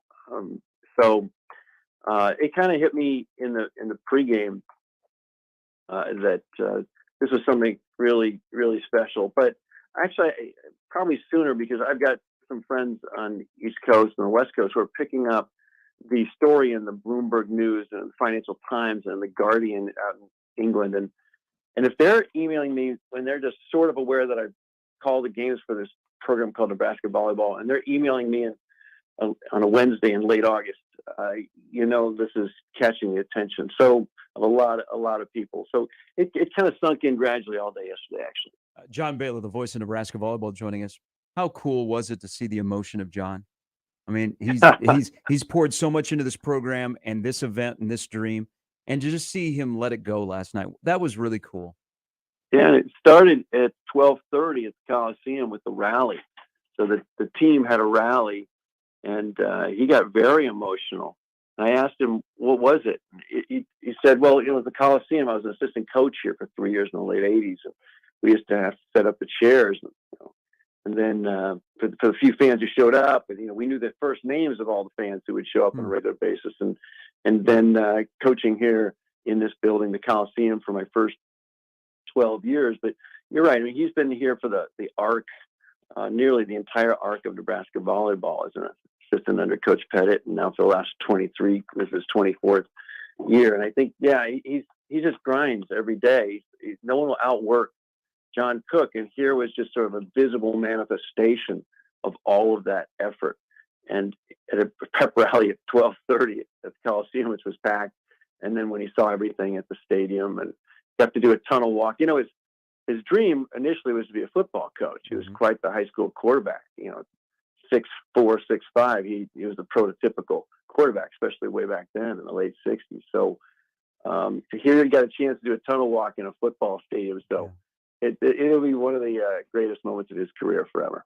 You're going to be a part of a documentary that really. Yeah. By the way, you're a star. Yeah, you're all over. I had a chance to see the two trailers. They teased it in the middle of the match and then post match. But hey, having a good hair day, because I have a very low price fashion and hair makeup crew, but I didn't even use hair gel. Whenever you go on the TV, you got to take care of the hair gel. So I got a low budget for my hair gel. Oh, it looked spectacular. Hey, people don't know you were a Southern California TV star before you came to radio in Lincoln, Nebraska. Those people, I think, are very small in number. That knew at the time. At this point, with amnesia, I think the number is maybe negative. But you're very kind, Jim. I like mythologizing my past. You guys remember my years playing college baseball. That was awesome. And then I played a lot of beach volleyball, when I was 6'4" and blonde and chiseled. Hey, but what Nick was asking you, so what is this documentary that BTN is going to show in November?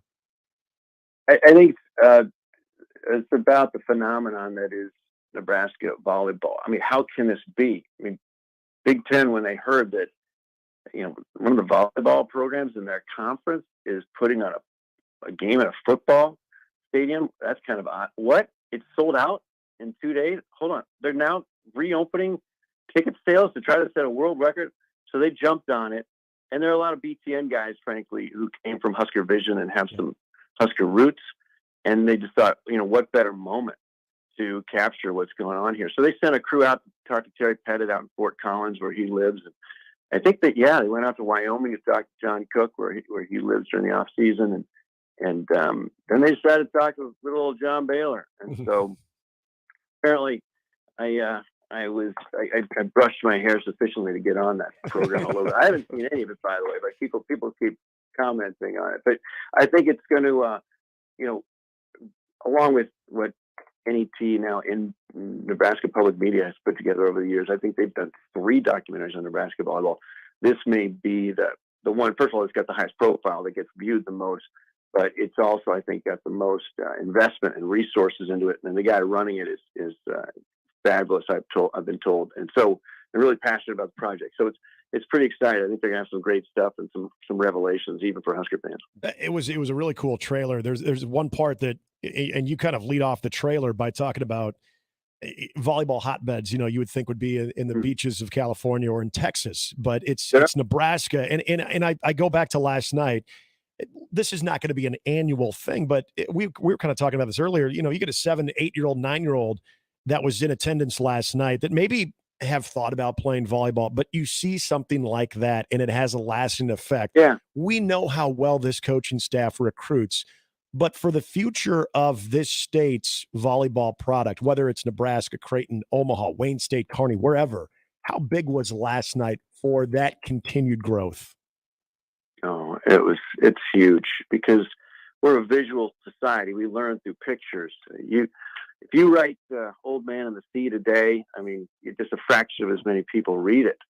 It's about video now. It's about images, and some of those aerial shots from last night are going to carry on for a long time. And so, this puts our program in the mind's eye of every budding elite volleyball player and their parents in the country. We're definitely in the conversation. You throw in the NIL contribution that arrived a couple of weeks ago.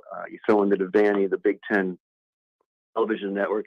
Oh, and the exquisite radio broadcast. That's right. Yes, can't forget about that. You've got you have a formula for sustained success, and we've learned that we should never take sustained success for granted, and we can't here. I mean, it's fragile, but it's in extremely good hands with the head coach currently, and all those the scaffolding I just described suggest. For the moment, we can't breathe easy. We got to stay vigilant every single day because our Texas is out there and Minnesota's and Wisconsin's who are trying to push us off the pedestal. But it's gratifying. And trust me, this state and these fans are central to it. I used to think the fans were just wonderful and nice. And the players at the end of the year banquet always say, "Oh, I love the fans. Thank you so much, fans." All 5 of these top 13 recruits from this year's class have mentioned the fan base, the support as being central to their reason for coming here. And now I realize it. We all want to be important. We all want to be noticed. Yep. We all want to matter. Well, if you become a part of Nebraska volleyball, you really matter. And I'm not suggesting that matters more to a young woman than it does to a young man, but perhaps it just really validates a young woman who's searching and trying to find her place in the world when she knows if she can just become a part of this program, that there will be so many people who really, really care, from Chapel to South Sioux, from Falls City to Scottsbluff, and that's really nice. When if you go to UCLA, you walk across campus, people don't know who you are. Here, you can't get through a high V if you're a Husker volleyball player. We do appreciate the network for loaning you to us, and you being up at 7 when I texted you. Let's a couple of more minutes here. Let's talk about the current team. Not the event, great 92,003. That'll live forever. The memories for all 4 programs. But let's talk about the team that's number 4 in the country and is now 4-0. How good can this team be in 2023?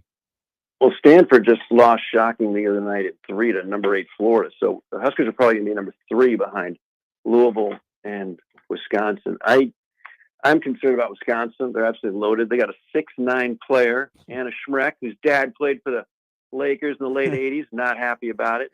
But she barely plays. I mean, she platoons. She's 6'9", tallest women's volleyball player in history at the NCAA level. And, she certainly suffocated the Huskers and had like 7 blocks in the national championship match in 2021. They're so loaded, Anna Schmreck doesn't play all that much. They got Devin Robinson on the right. They got, 3 All-Americans on the left. Yulia Orzel, who's been a 2-year starter for them, she's now a junior, is platooning on the left. Do they have great setters? They have 2 setters. I'm not a big believer in the 2-setter offense. I think it creates more challenges than solutions. And so, but you look at on paper, they're absolutely loaded, maybe more so than ever. And they've beaten the Huskers 10 times in a row. And then Stanford's a team I don't know about. I was stunned that they lost. They've got a ton of talent. Texas is vulnerable. The answer to your question is no one really knows, because there are moments, there are rotations when there are 5 newcomers on the floor. I mean, Lexi Rodriguez is the only fixture from the 2022 team, is pretty much out there all the time. She had Merritt Beeson and 4 freshmen the other night against Utah State. You're like, wow. I mean, a lot of fans couldn't even recognize these women 2 months ago, and now they're the pillars of the program. So you just don't know how high the ceiling is, but these freshmen are just precocious. They're way beyond their years. That the talented setter is back in Bergen Riley. So I think they've got absolute Final Four potential, and then you never know. The teams I'm concerned about, particularly Wisconsin, a little bit Stanford, and then Texas will find a way. I mean, they're a gathering of players from other programs, so it takes a while for them to coalesce, and they'll probably be there in December. But I usually annually I'm trying to manage expectations for myself and for others, and I'm doing a very poor job of that. Hey, did you have any good JB-isms last night? I said, hey, when we played Omaha 2 years ago, it was closer than LA traffic. So no one gets too overconfident here tonight. And then I think I made a comment that, it's volleyball day in Nebraska. So, I was peppering against my garage wall all morning, and I trust schools across the state were teaching the history of the sport, way back in Amherst, Massachusetts, a century plus ago. And, adults on corners in Grand Island and Gehring were debating which of the 5 title teams were the best. And so it was volleyball day, a full day in Nebraska. But it's interesting. I didn't have a lot planned other than the open, and I got kind of caught up in it, and so I didn't throw out too many of those. And I'm kind of glad I didn't, because sometimes those can distract more than they can enhance. And last night the product spoke for itself. How many people do you think know what plain pepper is? Every parent of a daughter. Oh, okay. Knows what plain pepper is. And you're a girl, Dad. Yeah, that's right. Hey, I've picked up some peppering skills. Oh, yes, you have. I've developed that skill. Sometimes I think what might have been, if rather than 5'10", I just have been 6'4", and rather than growing up in Lincoln and Boston, I just grown up in Manhattan Beach. But then I shank another pass, and that thought is fleeting. Let me ask you this one too. Speaking of some of the great broadcast moments for you, do you still believe that if you don't have dreams, you have nightmares? That's an oldie but goodie. I love that one. When I heard that, it was so nonchalant. I think it was Lauren Cook West who said, in JB, they say, if you don't have dreams, you just can't write in. You've got nightmares. Someone will say, I want to go to Yale or I want to go to Harvard. Or I want to win the national championship. Like, hey, you don't got dreams, you got nightmares. And where I stole that from? Huh. I stole that from one of my favorite movies of my youth. So I have to give attribution to Kevin Bacon, who used that phrase in the movie Diner. Now, it's got some adult content. I know you have a very impressionable, youthful audience, but that was a line that forever was forged in my skull. My friend, it's fantastic. I mean, it's just unbelievable for everybody that is involved with Nebraska volleyball last night and moving forward. And again, I appreciate this is a first for you and I. I do too, Garrister. It's great to hear your voice, Nick. It's good to hear you again. Baby. But it's fire up, kaboom. It's a marathon. It's not a sprint. Take it day by day. But it's been a joy to have this box seat to the greatest show on Terraflex. And another highlight, less than 12 hours later, to be on the morning show on 1620 The Zone. So, I thank you. Kind. Hey, be good. Be good, my friend. All right. Take care, you guys. See you, JB. That's John Baylor, 30-year voice of Nebraska volleyball. The best. I think I did a good job because sometimes. Hope it works out for him. I'll start. Hey, babe. Garrister. I love the Garrister. All right.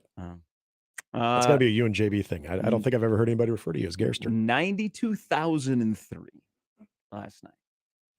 And I did think of him. He's been there. We talked about it earlier in the week. 30 years. They gave him a bad seat last night. Where's the seat at? Where was it? Below the. He's like behind a couple of rows of. That's fans. what I thought when I saw a picture. I'm like, how can he? Nah, you don't do JB like that. Come on now. But yeah, 30 years and all the great matches he's called. And then you have something like last night. You have to wonder what he was thinking just sitting there taking this in. And in your whole life, could you ever imagine that? Yeah, from a broadcast standpoint. I mean.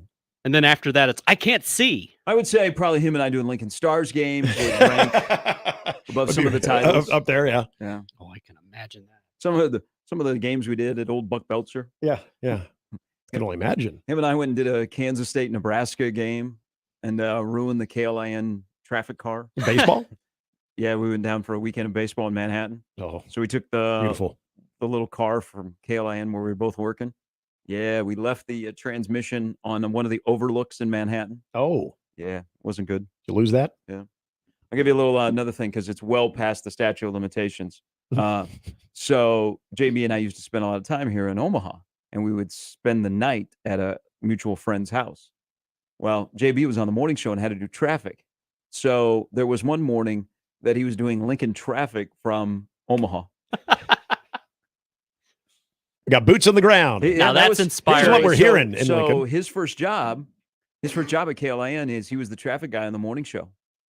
And then they gave him his talk show, and to the point, him and Patrick Combs for the longest time, and that successful run of that talk show. But yeah, he started as the traffic guy on the morning show. No kidding. Yeah. Jim Rose, John Baylor, Gary Sharp, all at KLIN at the same time. Ooh. And then John Bishop as well. And then add Jeff Moats. Moatsy. Yeah, we had a heck of a crew. That is a power group right there. All right, when we come back tonight, by the way, there's Nebraska Minnesota football going to be played in the Twin Cities. We're just pacing ourselves. That's all. Curious to see. We talked about Jeff Sims and curious to see how they manage him early and what he does. But there's two players on my list that I'm very, very curious to see. My curiosity is the availability report, and then these guys won't be on it for sure because they're starting. But to watch these two guys play, we'll get into that. Sarah Baker Hansen joins us top of the hour. Steve Sipple in less than an hour, and Brian Edwards to get you some money for the opening full weekend of college football right here on Mornings with Sharp and Handley on 1620 The Zone. Woodhouse Buick GMC is the place for you. Shop first, experience the difference, purchase with confidence. 119th and I, climate-controlled indoor showroom. I just recently purchased a Buick Envision. Yeah, I'm not a Buick guy, but Tiger was, so I figure I can be like Tiger Woods. So I'm driving a Buick, and my man, Xavier Martinez there, hooked me up. He got me the deal, top-notch customer service, walked me through all of the vehicle to first get me in it for a test drive. And then when I said, I think that's the vehicle, he went to work for me. That's what they do at Woodhouse Buick GMC. They find the vehicle for you that you want, and then they find the deal that best suits you. That's what they do. They work with you because that's called top-notch customer service and knowing their product. Some places you go, I know one place I went, I had done more research on the vehicle than the salesperson was showing me, and I thought, ooh, this isn't going to work out. I'm glad I went to Woodhouse Buick GMC. You can go there today. They simply have something for everyone, and they got great deals through the weekend on Sierras and Acadias. You can find it 119th and I, or you can find it anytime online at WoodhouseBuickGMC.com. GMC, we are professional grade. More with Gary and Nick after this on 1620 The Zone. For the Jays, the Huskers, and even you Jayskers, we are 1620 The Zone. So, Isabella, you're in high school earning college credits? Tuition-free college credits. Tuition-free? Your mom's got a... Love that. Hey, Maya, hold up. You'll graduate from high school. But my college gen ed's knocked out. Tuition-free. That's got to save you and your parents thousands in college tuition. How about you, Ian? I'll be debt-free thanks to MCC. Earn college credits while still in high school. Tuition-free. Get started at mccneb.edu/tuition-free. Classes start September 5th. This is me at MCC. Hey folks, is your concrete in need of repair? Kent Pavelka here to talk about your local concrete experts and a Best of Omaha winner, Everlevel Concrete Repair. They can completely restore and repair your concrete at a fraction of the price compared to replacement and offer long-term transferable warranties. I'm so glad I chose Everlevel for my driveway. There's a reason they're a Best of Omaha winner. Give them a call for your free inspection. That's Everlevel, Everlevel, Everlevel. Try saying that 3 times fast. The celebration! One of the most beloved comedians on earth, Dave Chappelle, is hitting the road with a tour celebrating his birthday with you. September 18th at CHI Health Center. You know who he is. You know what he does. Comedic genius Dave Chappelle. Tickets on sale now at livenation.com. What a great birthday. Celebration, Beckett! Finding great candidates to hire can be like, well, trying to find a needle in a haystack, but not with ZipRecruiter. Its powerful technology actively finds and invites qualified candidates to apply to your job. So while other companies might deliver a lot of hay, ZipRecruiter finds you the needle in the haystack. See why 4 out of 5 employers who post a job on ZipRecruiter get a quality candidate within the first day. Try ZipRecruiter for free at ZipRecruiter.com/free. That's ZipRecruiter.com/free. Prescriptions require an online consultation with a healthcare provider who will determine if appropriate. Restrictions apply. See website for details and important safety information. Subscription required. Price varies based on product and subscription plan. Hey guys, did you know there's a generic form of Viagra that works just the same, but is 95% cheaper? Just go to 4hims.com/joy. Through Hims, you'll get a free medical consultation, discreet shipping if prescribed, and the process is 100% online. To start your free online visit, go to 4hims.com/joy. That's FORHIMS.com/JOY. Hey everybody, it's Michael Smith for Ted and Wally's 2 locations in Benson and the Old Market. It's not just about getting a cone or maybe a couple of scoops. Call ahead and get your refrigerator, freezer filled with Ted and Wally's ice cream. We're talking about getting quarts or half gallons. All you have to do is call ahead and tell them that's what you want. Over 3,000 flavors, so whatever you're looking for, they have it. And if you have some special needs, if you're lactose intolerant or you're worried about keto, they'll help you as well. Over 3,000 flavors, 2 locations. Tell them Severe sent you. Here's today's Husker Max Practice Report, brought to you by Tickets for Less on 1180 and 1620 The Zone. The big game versus Minnesota is right around the corner, and while it will be a day full of pressure in a hostile environment, head coach Matt Rule isn't that worried about getting off to a quick start. Yeah, you're never going to hear me talk about starting fast. Started fast last year. We were up 10-0. The game to me is about, as Coach Osmer told me, played the whole game to get to the fourth quarter and try to win in the fourth. We want to be the best team at the end, and I've worked hard to teach our guys that. There's a great quote, what kind of competitor sees the finish line and slows down? We want to sprint to the finish line. We want to sprint. And so for us, we're going to go out and play really, really hard. We're going to trade blows all game, body blows the whole game. We'll get to the middle 8 right before the half, and then come out of the half and try to win that, play hard, and then get to the fourth quarter, and to me, the whole new game begins. And then you get to the final 5 minutes, and it's like NBA basketball. Like, wake me up when there's 5 minutes left on the clock, and I'll come watch. For The Zone, I'm Matt McMaster. The Husker Max Practice Report, brought to you by Tickets for Less on 1180 and 1620 The Zone. Attention all you Husker football fans. This season, get ready to cheer on your Huskers like never before. Tickets for Less is offering an exclusive deal that'll have you jumping out of your seat. Use the promo code THEZONE and save big on Husker tickets for every game, home and away. From the electrifying home opener to intense conference matchups, Tickets for Less has you covered. Don't miss a single moment of the gridiron action. Visit ticketsforless.com today. Use promo code THEZONE and secure your seat to witness the Huskers live on the field this season. Hurry, this offer won't last forever. We created a simple PDF that gives you everything you need to know about branding, designing, and building a website that increases revenue. Download the website playbook for free at jmonline.com. If you're considering a website project but not sure who to hire, go to jmonline.com and download the free website playbook. It's a guide to a high-performing website. That's jmonline.com. 1620 The Zone and 1620thezone.com. Now back to mornings with Sharp and Handley on 1620 The Zone.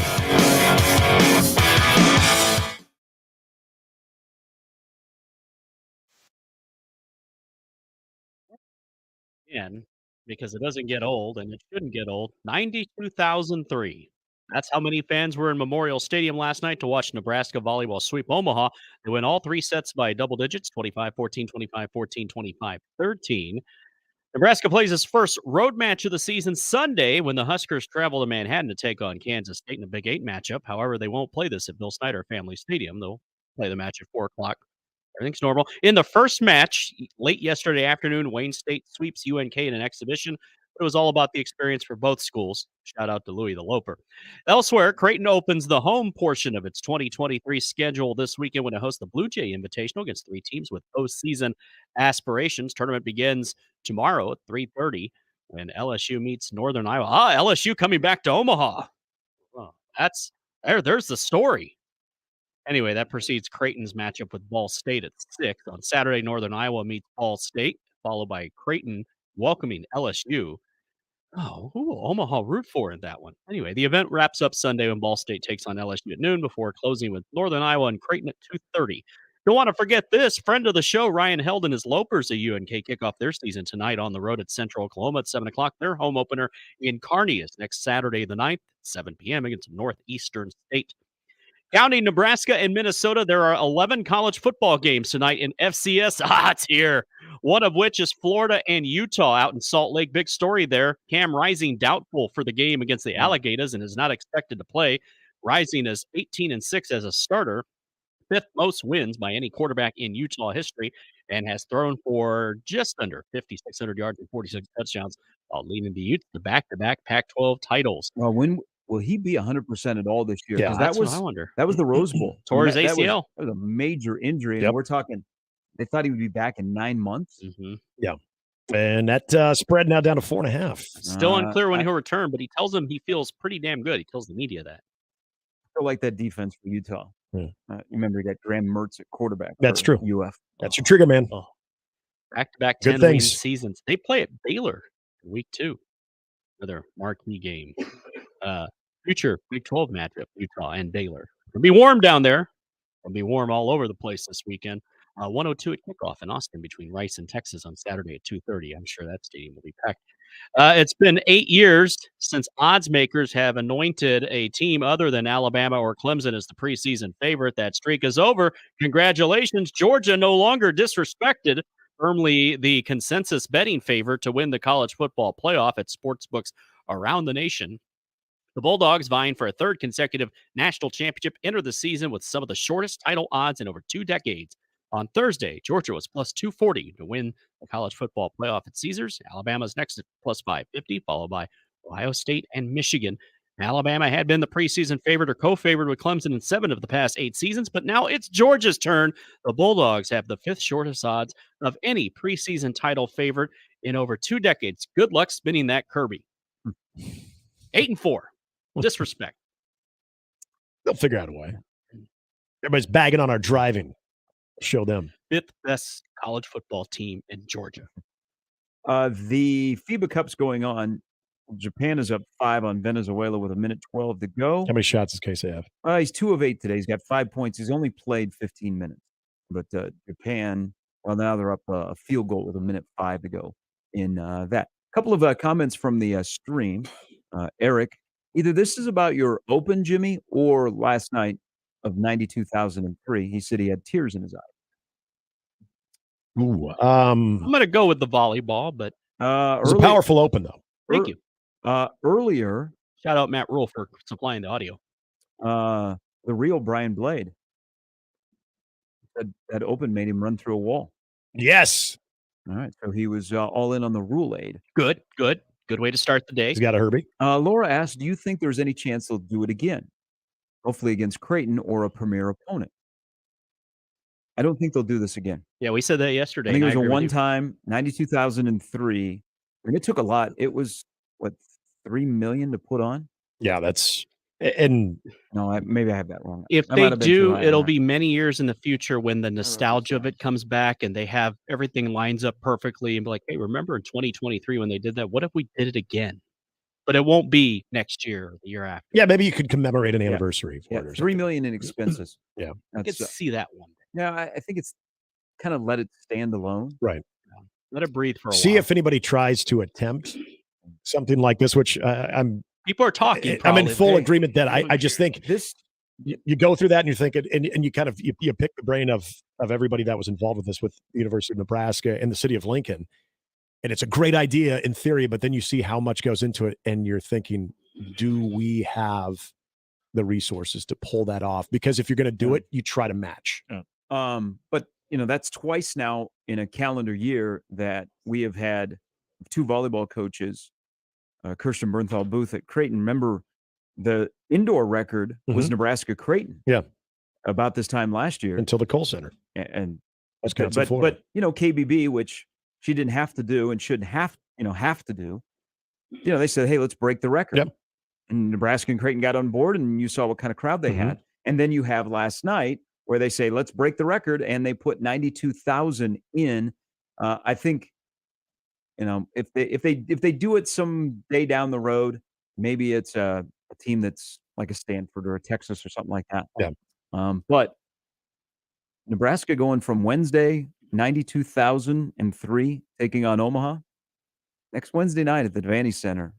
Find yourself into that building because that's the Nebraska Creighton match. And then to wrap it up on, I brought up earlier. I was asking Nick and Jimmy. Like the Matt Rule vibe around the opener is different compared to Callahan, compared to Pelini, compared to Riley, and of course compared to Scott Frost. I mean, I don't think we'll be able to match the buildup and what that day was like for Frost. When he was getting ready to debut as the head coach. Yeah. So the Matt Rule one, Tom Chattel said, "Man, there's a little lack of buzz."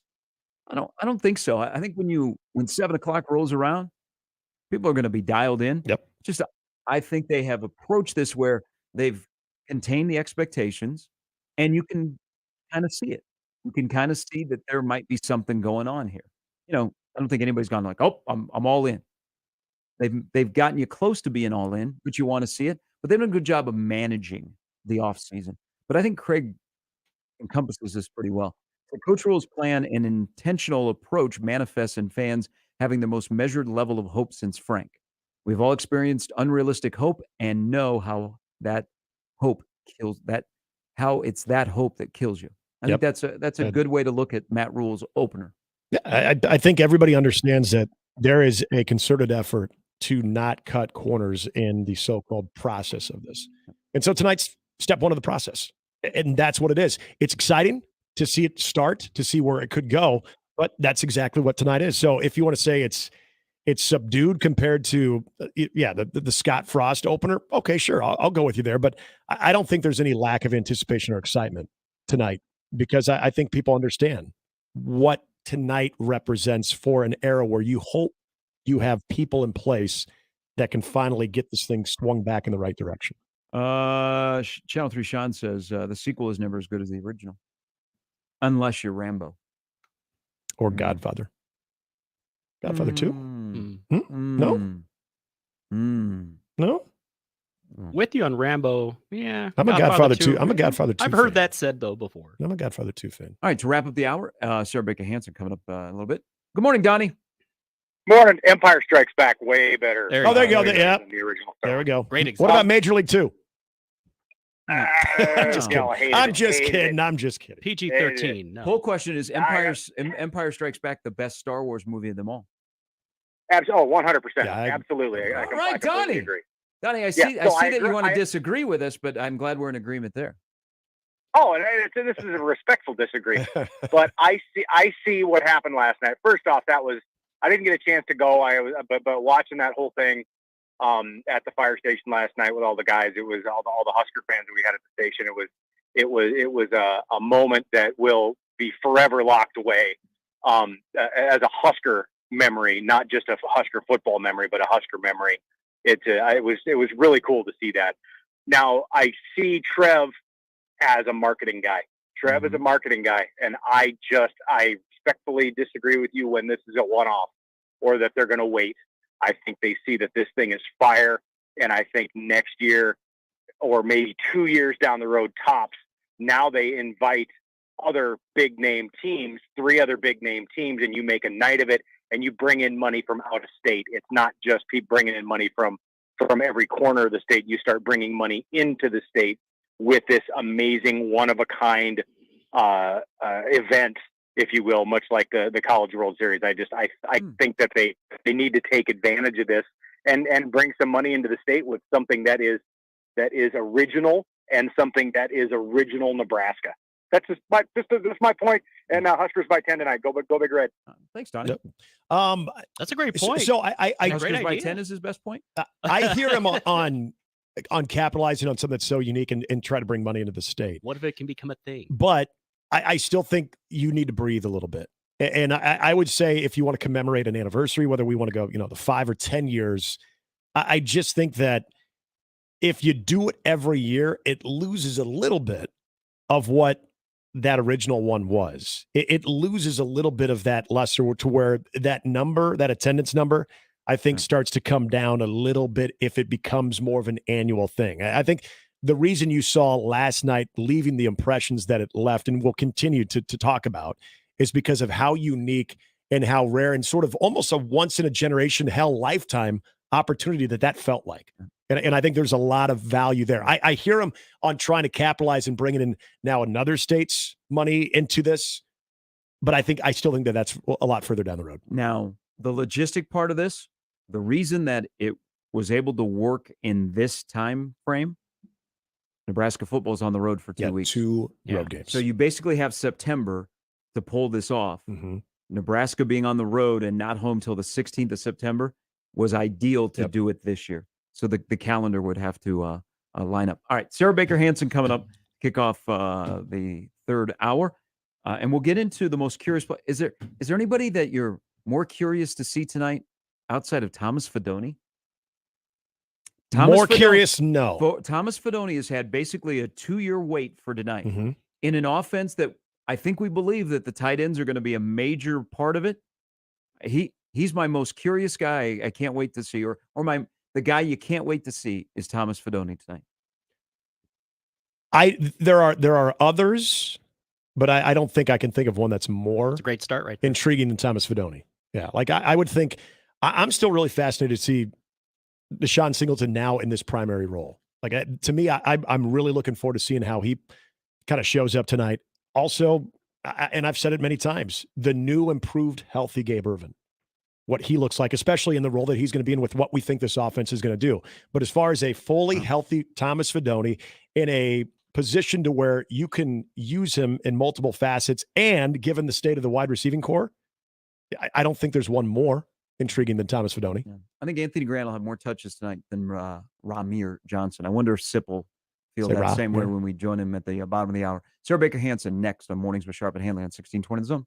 Hey, if you don't already have plans for where you're watching tonight's game, well, I got the best answer for you, and that's DJ's Dugout. 7 metro locations, so there is a DJ's Dugout in your neighborhood, but you're going to want to get there early. It is the best place to watch the games with the amazing media displays. There is not a bad seat in the house, no matter what DJ's dugout you go to. They've got the pro games, college games, and we are getting into all of it right now. There's a reason DJ's casual and comfortable atmosphere with great food and drinks is voted Omaha's #1 sports bar. So check out tonight's game, Nebraska, Minnesota, at Omaha's #1 sports bar, DJ's Dugout, Omaha's own iconic sports bar. Dig in at the Dugout.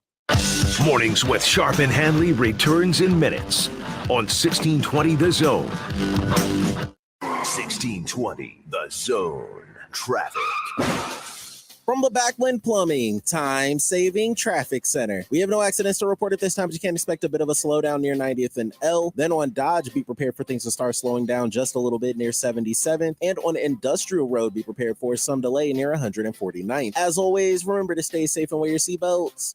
I'm Chris Scott. This time-saving traffic was brought to you by Les Hills Harley Davidson. Why buy an HD certified pre-owned bike from Les Hills Harley Davidson? How about a 110-point quality assurance inspection, a limited 12-month warranty, and a heck of a lot more? Get details at Les Hills Harley Davidson, Glenwood exit off I-29, and at leshillshd.com.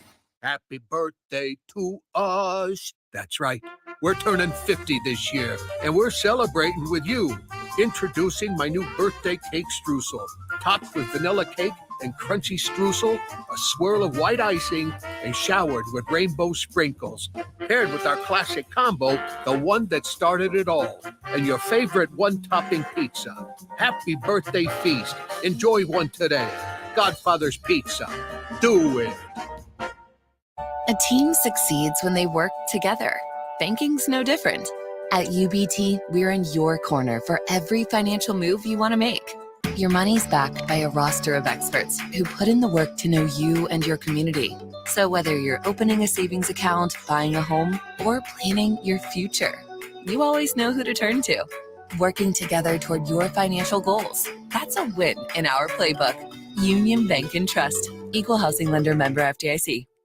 Can't get enough Cobb's? Enjoy the Cobb's Pizza Buffet every day from 11 until 2 at Cobb's at 181st and Center. Get your eat on with Cobb's specialty pizzas, mac and cheese, spaghetti, fruit, and a salad bar. Cobb's Pizza Buffet, 181st and Center. Hey, Brianna, look at you, graduating already. Yeah, knocked out my gen eds in 2 years at MCC. And now you're off to finish my 4-year degree at the university. That was fast. I'll bet your mom loves that. We saved thousands in tuition. Now that's smart. That's Metropolitan Community College. Knock out your gen eds in 2 years before transferring to a 4-year university. Get started at mccneb.edu/me. Classes start September 5th. This is me at MCC. Sunday morning is all about church, eggs, and the Sunday paper. But right next to church, it's made for hot takes and reactions. Severe reactions. Michael Severe is back on 1620 The Zone with Severe Reaction. Sundays 8 to 10, and he doesn't hold back on what went right and what went wrong on Saturday. He'll also take a call from the most important voice of all, yours. Severe Reaction, Sunday mornings 8 to 10, powered by Equitable Bank. We take banking personally. And by Nebraska Medicine. Home is where the health is on 1620 The Zone. Time is running out. You don't want to miss the fun experience of the Omaha Storm Chasers. Join the best fans and the best baseball in Omaha. For tickets, go to omahastormchasers.com. Everyone get on your feet, stir up the storm with family. This hour is powered by Dollar General Distribution Center in Blair, Nebraska on 1620 The Zone. Let it fly. Your elevated sports bar experience. KOZ and Bellevue, Omaha, Council Bluffs. This is 1620 The Zone. Now back to mornings with Sharp and Handley on 1620 The Zone. Halftime, brought to you by Hearth Cigars and Pipes Lounge, just off 680 and 48th Street next to Cubby's. It's Hearth Cigars and Pipes Lounge. All right, it has been a while. It's been way too long, but passing in the night. But on a game day, this is a good addition to the lineup. Back for her Thursday spot. We welcome in Sarah Baker Hansen. Good morning. Good morning. How are you? Good. How's your husband feeling about this season? You know what? We haven't talked about it. I know he's excited for the game tonight. I was a little perplexed as to why it was on a Thursday, but whatever. I can accept the change. So we're going to watch tonight for sure. Okay. I just want to get right to this because you recently wrote a review for Williamsburg Pizza. Mm-hmm. I have been there twice. I have made the mistake of thinking that I could just show up and order and then I would wait, but there's nowhere to Yeah, that's sit. not. Yeah. That didn't work out for you, did it? So I end up at the Mexican joint next door. Yeah. This place, and then I want you to answer if you know, when is the second location going to open? Williamsburg Pizza has blown up out there on 68th and Harrison. It really has. I mean, I knew that it was popular. I had been seeing it, it's kind of one of those, sometimes I review restaurants just because there's so much like buzz around them. And this was definitely one of those types of restaurants. I really wanted to see what it was all about. And when I did the interview with the owners, of course there's several Williamsburg pizzas throughout New York. There's I think one in Brooklyn, one in Manhattan. Of all of those locations, the one in Omaha is the single busiest location of the entire group of pizza places. So that's pretty interesting to me. Like, we talk about pizza so much in Omaha and how there are so many different types of pizza and people love it. But I mean, that's kind of a crazy statistic that the one in Omaha, is like the busiest of all. And these are ones in New York where people just, walk up for a slice. So I think that's saying something. And I think, you've seen that. I've certainly seen that over my 2 visits. Yeah. Walking in and placing an order, you better go sit in your car or something because you're going to be waiting for a little while. and Sarah, as you mentioned, that there's a lot of good pizza options in Omaha. So in order to kind of have that staying power, something needs to sort of set you apart from them. So when you would think of Williamsburg, what stood out to you? What did you appreciate the most about it? Yeah, I think it's really interesting. I mean, I love New York style pizza. I post about it every time I'm in New York, and I get about 20 messages of people asking me where they should go. So, I have a lot of experience, and I think Williamsburg's pizza is it's interesting because, in Omaha, we've got Frank's, which is a really reliable New York style. We've got Noli, they go so far as having a filter to make their water the same as New York's water. So there are places in Omaha that are really doing New York style and they're serious about it. And I think Williamsburg Pizza does what's called Brooklyn style, which is a little bit, I would call it a little bit of a thicker crust than like a traditional New York slice. If you're just to walk into a slice place in New York, the crust at Williamsburg is a little thicker. And then they also do a grandma style pie, which Noli's does a grandma pie also. And I would sort of categorize a grandma pie as kind of like not quite a Detroit style, not quite that thick, but more similar to what we in Nebraska would identify as like a pan style pizza. It's like a thicker crust. It has almost that kind of crispy fried edge. And one of the grandma styles, actually, the one that's called the cup and char pepperoni, might have been my favorite. When pepperoni gets that little crispy edged kind of bowl shape, I just find that totally irresistible. Yes. And their pizza, which if you go to my website, sarahbakerhansen.com, there's the main pictures of that pizza. Now on to and I'm going to go a couple of different ways because we haven't talked to you in a while. So it's not only the end of August, but this is a restaurant that we've talked about that you have been there before. Today is the last day for Sternella in Blackstone. Yeah. What happened, do you think? Because I've been there. I really, really enjoy it. And I was taken back what the first part of this month when they announced that they were closing their doors. Yeah. I think a lot of people were really surprised when Sternella said it was closing. And I've written about Sternella, really always enjoyed it. It opened really at kind of the height of when the Blackstone district was taking off. And, one of the things I really remember about Sternella is the gooey butter bar on the dessert menu, which I think a lot of people really liked. It sounds like the owners were pretty transparent about, just struggling financially over the past couple of years. And I think that's really, Omaha got so lucky. We've talked so many times about COVID and how restaurants had to pivot unexpectedly, and we've lost some restaurants because of that. And I don't know. I guess it's too bad. I think that Strill is kind of a victim of that, but I do really appreciate the fact that the owners were transparent about why. They couldn't make it work, and for better or worse, that happens. I think it really will be missed. And that stretch of Blackstone is interesting. The stretch west of there has been extremely successful. Yep.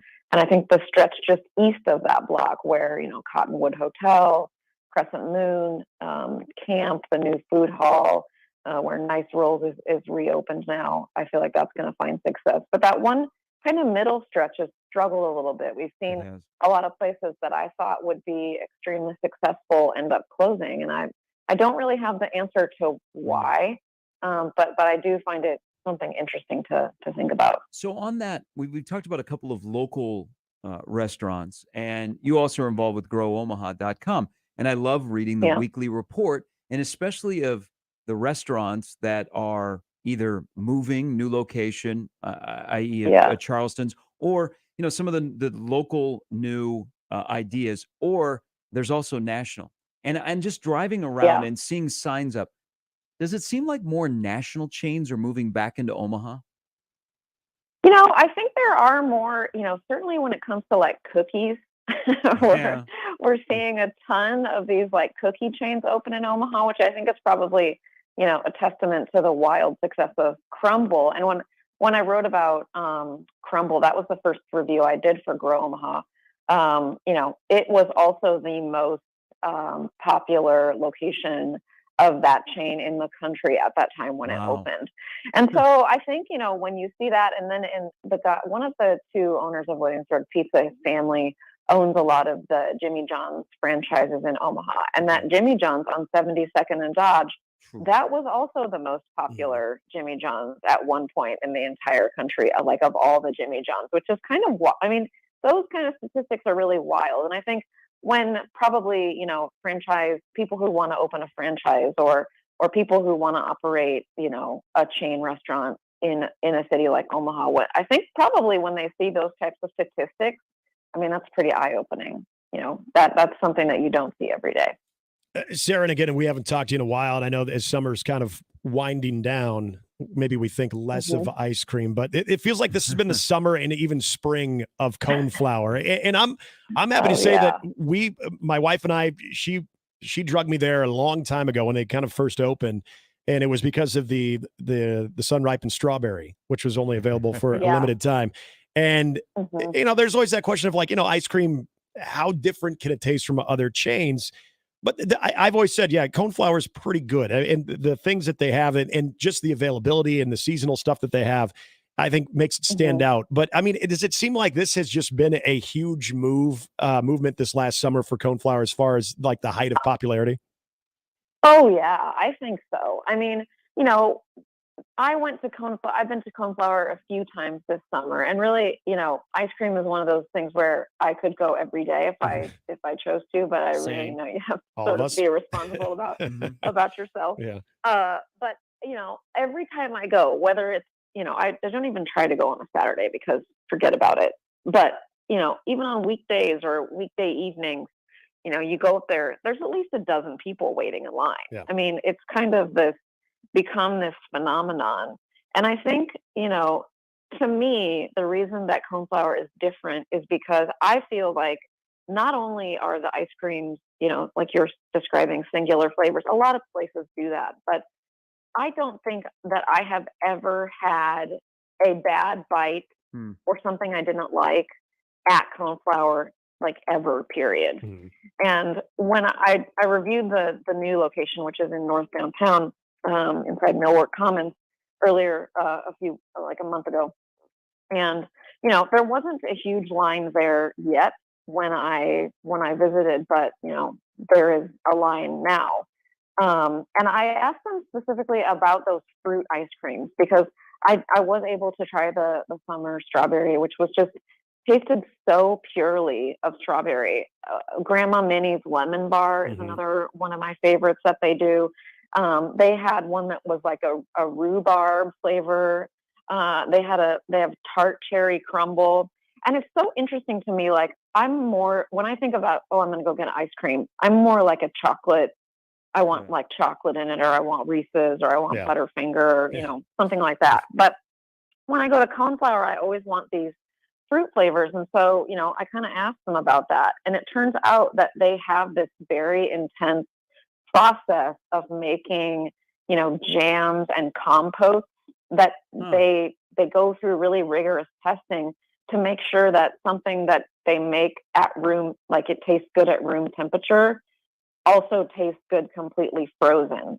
And they said there's a lot of work that goes into that, actually, because of things like acidity and levels of sweetness and like the textures, like all of that changes when it's frozen. And so it's just really cool to me. And I think that sort of care that's put into kind of every flavor that they put on their menu, like I truly believe that's why people love it so much and why it's so popular. All right. Well, we haven't talked in a while, so I have to ask this question. As a resident of the Exarban Village area, I love Maha. I'm bummed that Maha is leaving to go back to its original spot.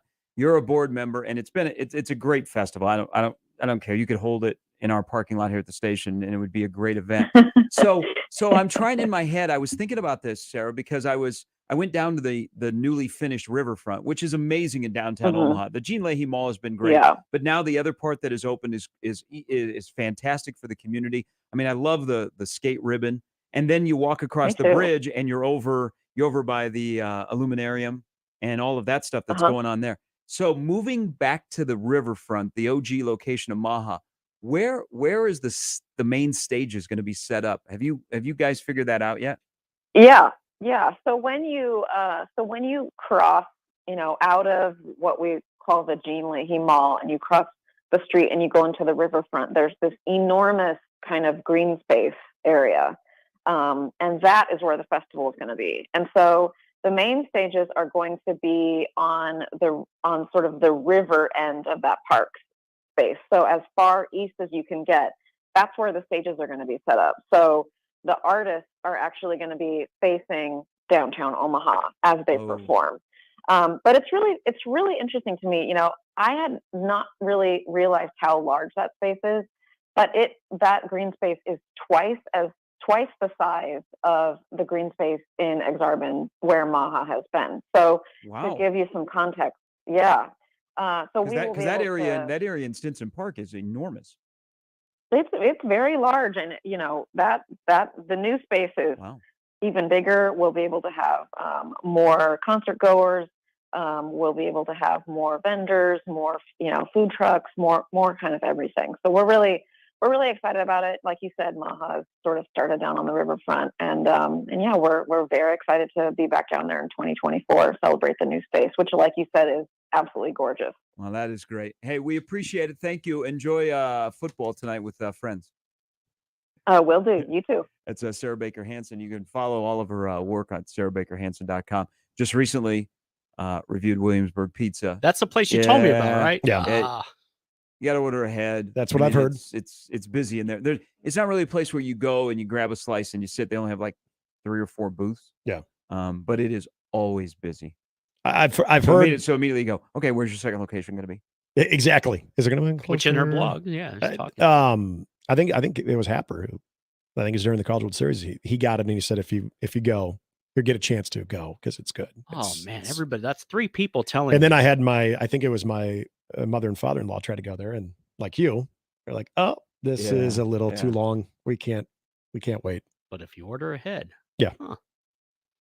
Speaking, we're going to be out at Oscars here a little bit later. Yeah, it's going to be dinner tonight. And whenever I think about Oscars, Twin Peaks used to be over across from there. So now it is Tanner's. Yep.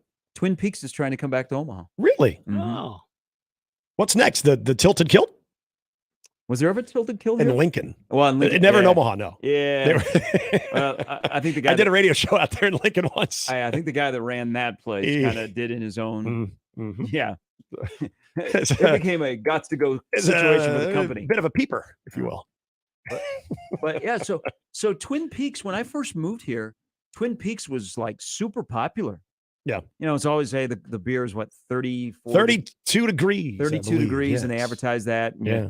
you went in and you're like, oh, is this like a country style Hooters? I mean, but it was always busy, and then it closed, and you stopped seeing Twin Peaks around the country. That's true. Now they're trying to come back into Omaha. So this happened last year. It was right before Thanksgiving. We were heading up to Chicago for Thanksgiving, and our friend Carmen DeFalco of ESPN 1000, they were doing a show out there, and he had talked about he was really wanting to try the Fairy Nectar, the cross train. I said, hey, next time I'm in Chicago, I'll drop some by the station. Well, they just happened to be kind of in a suburb on our way out to Skokie. And so they were doing a show at Twin Peaks. And I was with my wife and Reese. Apparently, they were having their lingerie contest that day. So like the radio station or Twin Peaks? Twin Peaks was. Okay. So yeah, that would not look good. Could be especially if you know Carmen's partner, Yurko. That would not look good. But we went in. I'm thinking, okay, and my wife, she's been to a Twin Peaks too. We're like, all right, it'll be fine. We walk in and a girl is wearing like a teddy. And then another girl is literally wearing like black lace lingerie thong. And my wife's like, and I looked at her, I go, I'm sorry, I didn't know this. So she's like, you know what? I'm going to take Reese over to the Home Depot that's just like right next door, and you can go ahead and do what you need to do. And I'm just like, so I even talked to Carmen afterwards. I said, so you guys do shows here a lot. Is this new? And he goes, oddly enough, we get used to it. He goes, but yeah, this is pretty common. Like, we're doing a show, and they were essentially wearing nothing. So I don't know if that's like a new push, if that's something that's maybe only in the bigger cities. We don't maybe get that in Omaha. I just never remember that in Omaha. It was always like the sort of the crop top flannel, and then like the Daisy Dukes. Mm. So there's that. If they come back, you might see a spiced up Twin Peaks. Bring it back. That's what Omaha needs. Is a spiced up Twin Peaks. Yep. The staff out at Oscars will not be dressed like that. No. They're I great. just wonder where you're going with that. Professional. Hey, the staff at Oscars is fantastic. So please come out and see us. We'll be out there beginning at noon. Holy come cow. Come have a nooner with us. We'll have a group nooner. Mm-hmm. We'll talk Husker football. Hey, I mean, we're into that. Hey, what more can you ask for? Yeah. A nooner in football. Mhm. Wings. On a Thursday? Heck yeah. Chris says, damn it, boys. It's 29 degrees. Don't drink warm beer. Oh, is it 29? So it's just below freezing. Just a little bit of that little bit of frost. Yeah, because they'd always have it like displayed. Oh, yeah. They had right there in the bar. Beers. Yeah. Nice. And so you get just enough little like ice chunks on the glass on the frosty mug. Yeah. Mm. I've been there a few times. That would be weird for a chain to leave a city and then decide to come back. Yeah, start knocking on the door again. You know what? I mean, there's a lot We of made a there's a lot of mistake. competition for that kind of place in Omaha, like a sports bar-ish. Yeah, especially in that area too. By the way, what's the site of our first little round table? Nick Was Twin Baugh, Peaks? Damon Benning, and Gary Sharp all just sat at the bar by ourselves. There was hardly anybody in Twin Peaks, and we did like a round table show for an hour. At the bar. Yeah. So what do you even call that? I don't know, but there was like we were Call like it the only people like in a there. barstool chat? Yeah, you could tell how popular our shows were. Like they said, "Hey, come see us." No one showed up, but we expect a lot of people because whether we're there or not, people are going to be at Oscars. Yes, 173rd and Center. Connor kicks it off at 10. USC is out there for 5 hours today. They got their representation involved when they said, "Hey, can you guys do 6 to 7?" And Josh said, "Oh, don't know. Think I might be going to the game." The higher ups here are like, "Oh, really?" Yeah, he goes, I'm out at 6, not knowing that it was at Minnesota. Yeah. All right. Thank we got a lot of sports fans in this building. We have a big sports fan, Steve Sipple, who is actually in the Twin Cities. He'll join us here in a little bit. Brian Edwards a little bit later. Don't forget, tomorrow, our Football Friday, the first Football Friday fiesta of the year. Everyone's back. Kirk Peterson will be with us. We've had to adjust. The head coach at Millard West. Brett Ciancia will be on. Also, Lee Sterling will be back. Mike Schaefer, Matt Verzal, lots of stuff going on tomorrow for the Football Friday Fiesta. The most important will be it's our turn to react to what happens tonight in Minneapolis after Connor and Josh take you through big reaction into the wee hours of the morning right here on 1620 The Zone. Hey, take advantage of the Season of Discovery event at Woodhouse Mazda. And right now you can check out the Mazda CX-30. If you're getting ready to make some of those Labor Day weekend getaways or some summer adventures still exist, well, stop on out to two convenient locations, Bellevue and then also Woodhouse Place on 144th and Giles Road. The CX-30, much like all of the Mazda CUVs, you're going to get the standard iActive all-wheel drive. You also get one of the best infotainment systems you can get with the Apple CarPlay, Android Auto integration. And when it comes to the sales process, it is second to none. Friendly, knowledgeable sales staff, team that understands how valuable your time is and offers a streamlined purchasing experience. Chat with a sales team member online. You can schedule a test drive, check vehicle availability. You can even customize your deal conveniently online with a variety of financing options to choose from. It is that simple. They understand, they get it. Your time is money. Woodhouse Mazda, a drive worth experiencing. Gary Sharp, Nick Handley, and Jimmy Chavez. Mornings with Sharp and Handley. Weekdays 6 to 10. On 1620 The Zone and 1620thezone.com. Mornings on 1620 The Zone is brought to you by MD West One Orthopedics, Neurosurgery, and Spine. Previously on Unsportsmanlike Conduct. The takeaway here is everything they did is worked.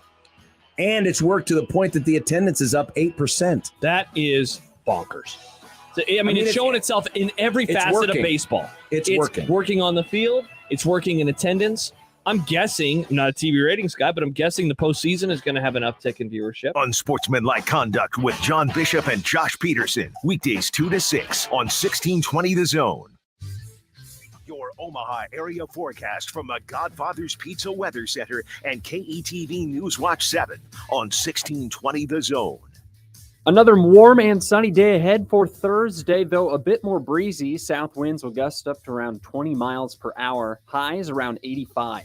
I'm meteorologist Sean Everson from KETV Newswatch 7. Leave your Labor Day catering to the Pitmasters at Rib Shack Smokehouse, 108th and Q. 1620 The Zone.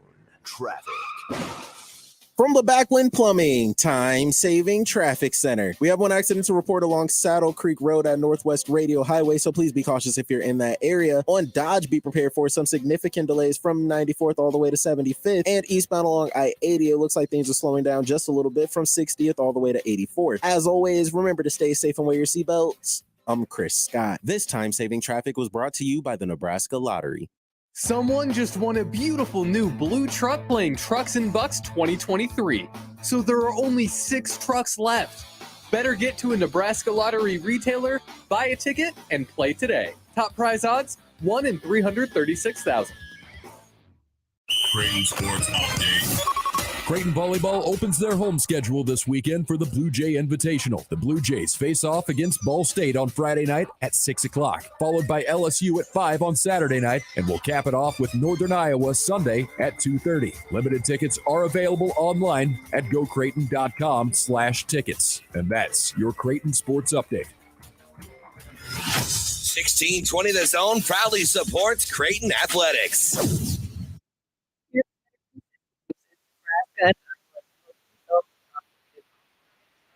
Compressor distributor. Peerless Energy Systems provides products and solutions for compressed air systems, helping companies in manufacturing, food processing, transportation, auto body repair, car dealers, and more. Driving industry efficiency through service, support, and relationships, let Peerless Energy Systems help you increase efficiency with your compressed air systems today. PeerlessEnergy.com. Prescriptions require an online consultation with a healthcare provider who will determine if appropriate. Restrictions apply. See website for details and important safety information. Subscription required. Price varies based on product and subscription plan. Hey guys, did you know there's a generic form of Viagra that works just the same, but is 95% cheaper? Just go to 4hims.com/joy. Through Hims, you'll get a free medical consultation, discreet shipping if prescribed, and the process is 100% online. To start your free online visit, go to 4hims.com/joy. That's FORHIMS.com/JOY. This is where it happens.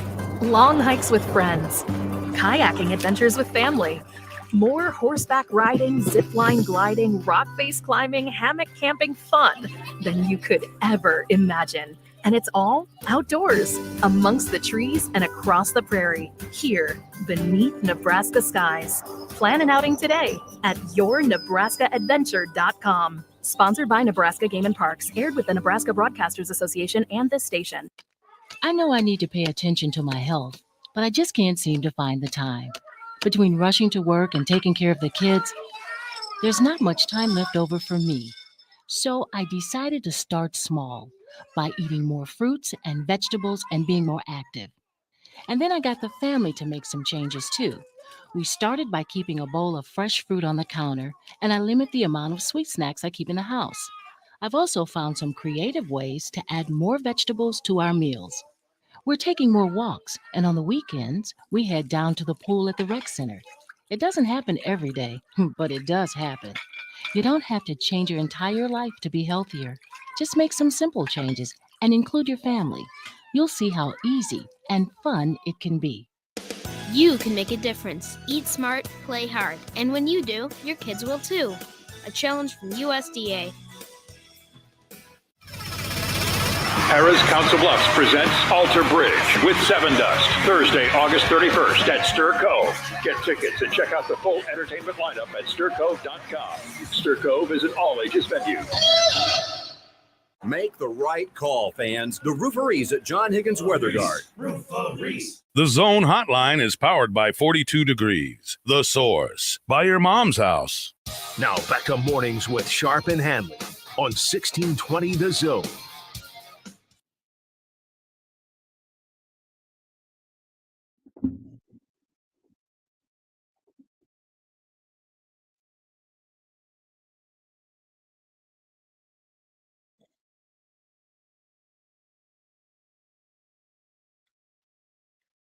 All right, we might be being USC'd by Sip.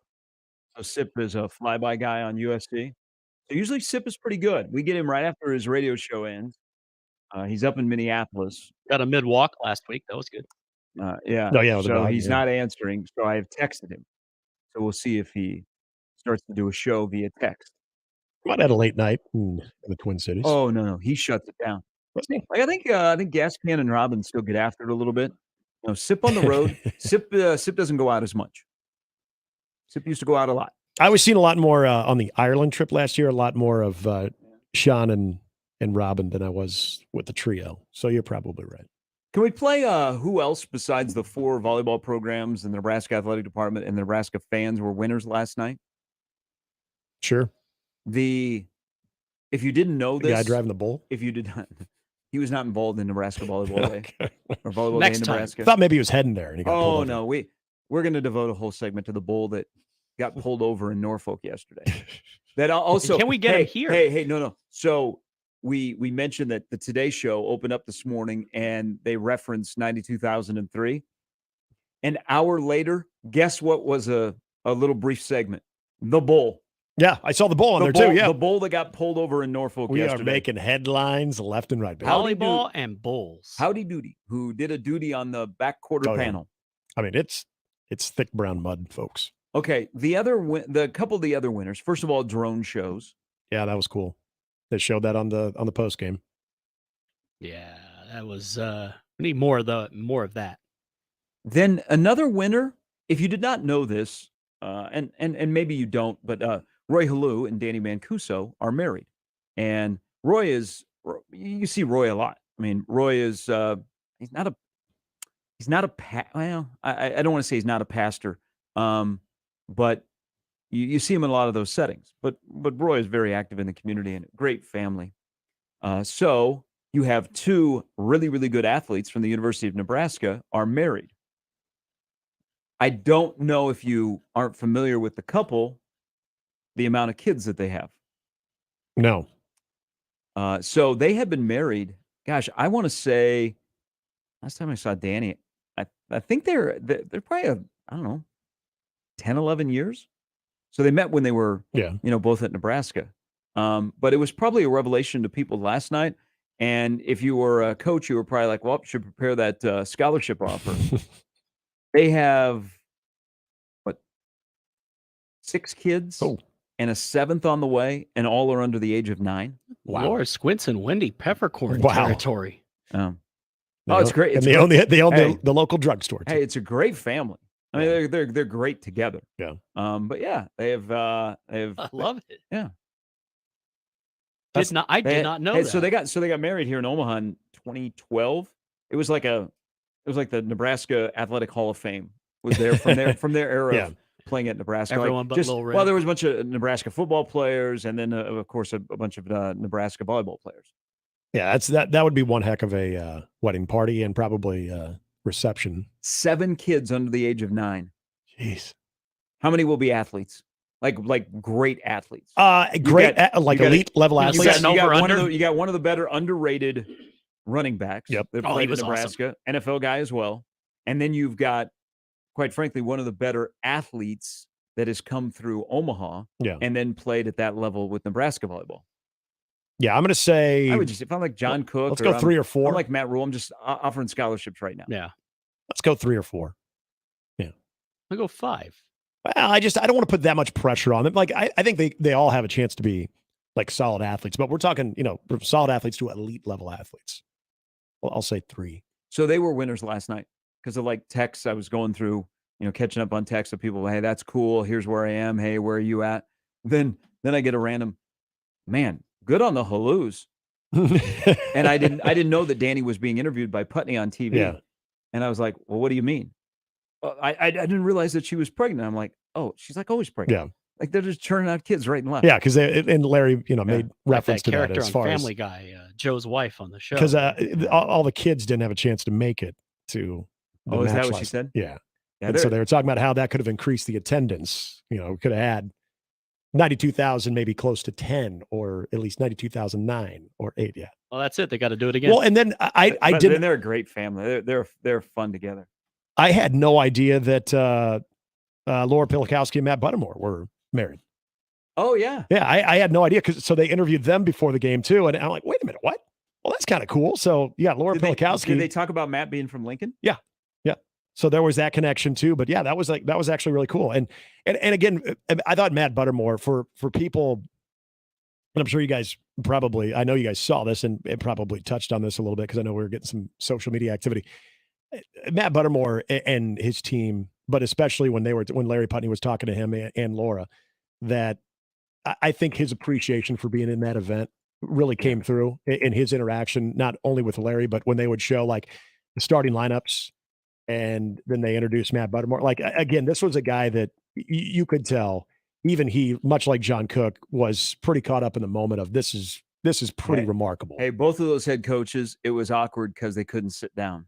Yeah. Like they didn't know, like where to go. It's like in the NCAA, like in the Final Four. When what you do I got do with those my things. hands? Yeah, you're like, can somebody give me that bar stool real quick over here so I can just sit for a moment? Here's my hope with because even the Nebraska brand can grow off of last night. UNK, Wayne State will, and both of those programs are exceptionally good. Mm-hmm. And Omaha lost a fair amount of really good talent. So they're reloading this. Is the amount of Omaha specific fans that I saw that were wearing Maverick gear, and good on the student athletes from Omaha. I saw a lot of the guys from the men's basketball team that were there. There were quite a few other student athletes, and then there were students from Omaha that were there. Mm-hmm. I thought it was great. I thought that was pretty cool. They had all the students basically on the floor. And then some students were really disappointed because they were pretty stringent on checking IDs. So they had like 4 or 5 fake IDs that I mean, hey, play stupid games, win stupid prizes. Yeah. But I hope I saw this when like the men's basketball team played at PBA last year. There were a lot of Omaha fans. Mm-hmm. But why don't you go to 67th and Center? Right. I mean, you'll go to Lincoln to watch your alma mater play, but you won't go a couple of blocks and watch them play in their home arena. Let's be better on that if you have not. And if you're not aware, you sit closer to the floor. Yeah. Doesn't cost as much. It's your home environment. 67th and Center, not a bad place. Nice arena. They call it Baxter Arena. Gary, I was saying that's what I'm saying about Nebraska. That's what I'm saying. Omaha volleyball. Yeah. Omaha volleyball draws fairly well, but they of course can do more. And I hope the people that went and supported last night also support them here in Omaha. Yeah, I was saying the exact same thing in December of 2019 when wife and I and a couple of friends went out to Lawrence to watch Omaha play KU. There was a good amount, and again, remember Kansas that students were already gone for the winter break, so those tickets were a little bit easier to get. There was a good amount of students that made that trip out to Fog Allen. And I remember when they were doing starting lineups for Omaha, it was a pretty good crowd that was, giving them a lot of cheers. And I was impressed with that.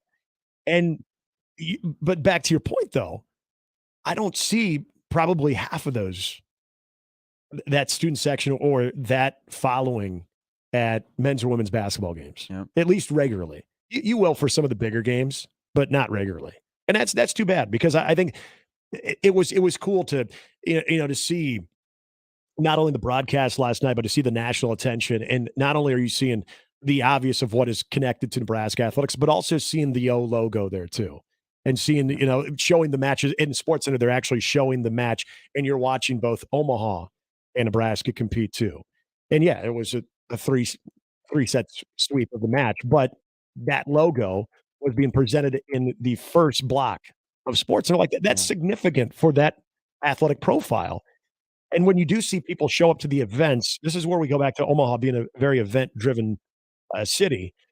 I think within that university, there's so much good things going on with athletics and the facilities that's always been my wish. Heck, even for hockey, I wish you would see more consistent turnout with the student section, because you now have facilities and these unique venues that are so cool and state of the art that a lot of students like myself that went to UNO back in the day didn't have. Like, our big excitement was going to Caniglia Field to watch football.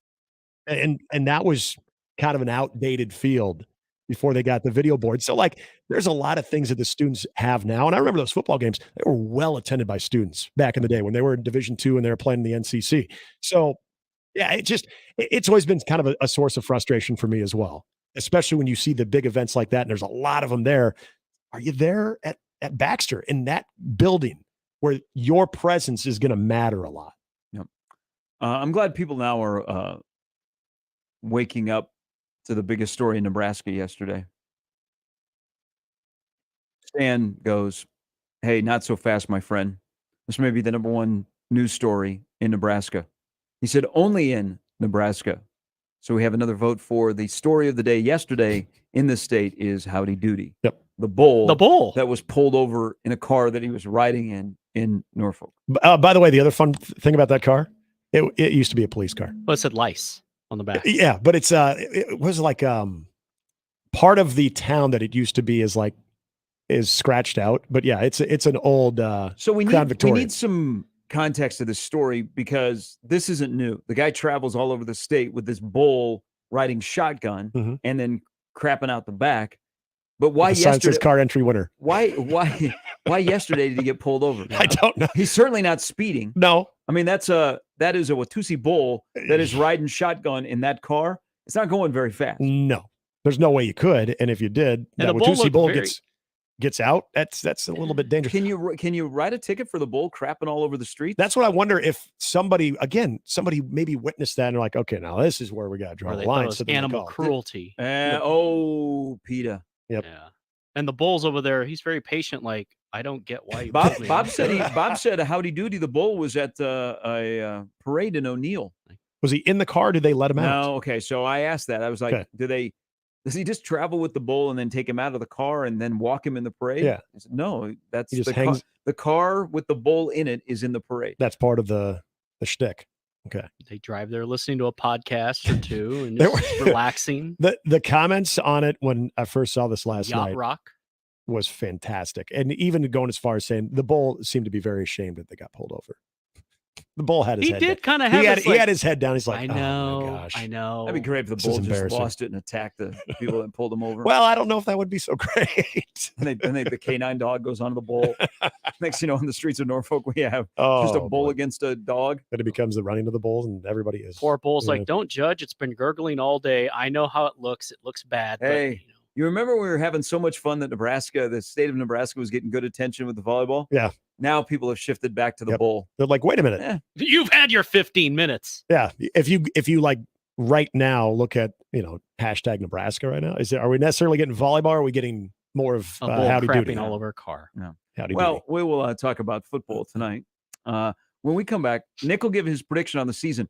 And then when the season unfolds, when we're done with 12 plus 1, Will it be because of the talent or the coaching that Nebraska gets to play an extra game this season? If that's how you're thinking, will it be the talent or will it be the coaching? And in this game in particular, think about, especially up in Minneapolis, outside of the Riley win, Nebraska's gone up there and they have gotten greatly outcoached, at least for a half of football. They have gotten badly outcoached.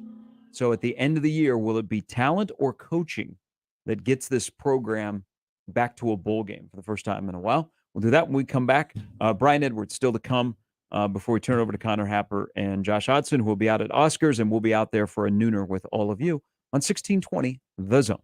Again, college football gets underway tonight, Nebraska and Minnesota. And again, what are you doing for the game? Hopefully you got your plans all made, and hopefully they're at DJ's Dugout. 7 metro locations that you can check out the big matchup between the Gophers and the Huskers to kick off college football. And don't forget, we got pro football just around the corner as well. There's no better place to watch a game. DJ's Dugout, casual and comfortable atmosphere. Awesome media wall, so there's not a bad seat. You got great food and drinks. It's voted Omaha's #1 sports bar for a reason, so check it out. Make tonight your game day destination for Nebraska, Minnesota. DJ's is truly Omaha's own iconic sports bar. Dig in at the Dugout. Mornings with Sharp and Handley on 1620 The Zone and 1620thezone.com. Now live on Twitch, YouTube, and 1620thezone.com. Oh, why? That's the sound people make during peak hours when they have T-Mobile 5G home internet. Why? Oh. See, their network may slow down when too many people are online, making them emit an involuntary... Why? Why get T-Mobile 5G home internet when Cox Internet has faster and more reliable download speeds during peak hours? Visit cox.com/5G home for details. T-Mobile prioritizes certain T-Mobile phone users over home internet users during times of congestion. Happy birthday to us. That's right. We're turning 50 this year, and we're celebrating with you. Introducing my new birthday cake streusel, topped with vanilla cake and crunchy streusel, a swirl of white icing, and showered with rainbow sprinkles. Paired with our classic combo, the one that started it all, and your favorite one-topping pizza. Happy birthday feast. Enjoy one today. Godfather's Pizza. Do it. Hey, Brianna, look at you, graduating already. Yeah, knocked out my gen eds in 2 years at MCC. And now you're off to Finish my 4-year degree at the university. That was fast. I'll bet your mom Loves that. We saved thousands in tuition. Now that's smart. That's Metropolitan Community College. Knock out your gen eds in 2 years before transferring to a 4-year university. Get started at mccneb.edu/me. Classes start September 5th. This is me at MCC. Welcome to 1620 The Zone's Readout Week, presented by Union Bank and Trust, where your money has people. Head to Oscar's Pizza and Sports Grill today for our 1620 The Zone Readout Week lunch. The Connor Happer Show and Unsportsmanlike Conduct will be broadcasting live. And at noon during the Connor Happer Show, all our hosts will be together for a 1620 The Zone roundtable unlike anything you've heard before. It's Readout Week on 1620 The Zone, presented by Union Bank and Trust. At Union Bank and Trust, your money has people. Visit UBT.com to find out more. Union Bank and Trust, member FDIC.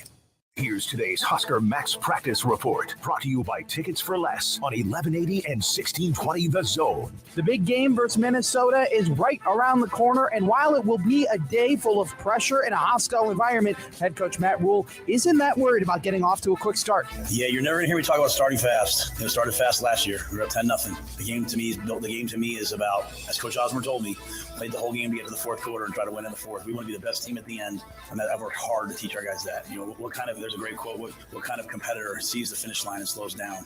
You know, we want to sprint to the finish line. We want to sprint. And so for us, we're going to go out and play really, really hard. You know, we're going to trade blows all game, body blows the whole game. We'll get to the middle 8 right before the half, and then come out of the half and try to win that, play hard, and then get to the fourth quarter. And to me, the whole new game begins. And then you get to the final 5 minutes, and it's like NBA basketball. Like, wake me up when there's 5 minutes left on the clock, and I'll come watch. For The Zone, I'm Matt McMaster. The Husker Max Practice Report, brought to you by Tickets for Less on 1180 and 1620 The Zone. Attention all you Husker football fans. This season, get ready to cheer on your Huskers like never before. Tickets for Less is offering an exclusive deal that'll have you jumping out of your seat. Use the promo code THEZONE and save big on Husker tickets for every game, home and away. From the electrifying home opener to intense conference matchups, Tickets for Less has you covered. Don't miss a single moment of the gridiron action. Visit ticketsforless.com today. Use promo code THEZONE and secure your seat to witness the Huskers live on the field this season. Hurry, this offer won't last forever. Can't get enough Cobb's? Enjoy the Cobb's Pizza Buffet every day from 11 until 2 at Cobb's at 181st and Center. Get your eat on with Cobb's specialty pizzas, mac and cheese, spaghetti, fruit, and a salad bar. Cobb's Pizza Buffet, 181st and Center. Your exclusive home for Royals baseball in Omaha. Right up the middle, Bishop, and the Royals are a winner. 1620 The Zone. And we're back. Mornings with Sharp and Handley. Here's Gary, Nick, and Jimmy on 1620 The Zone.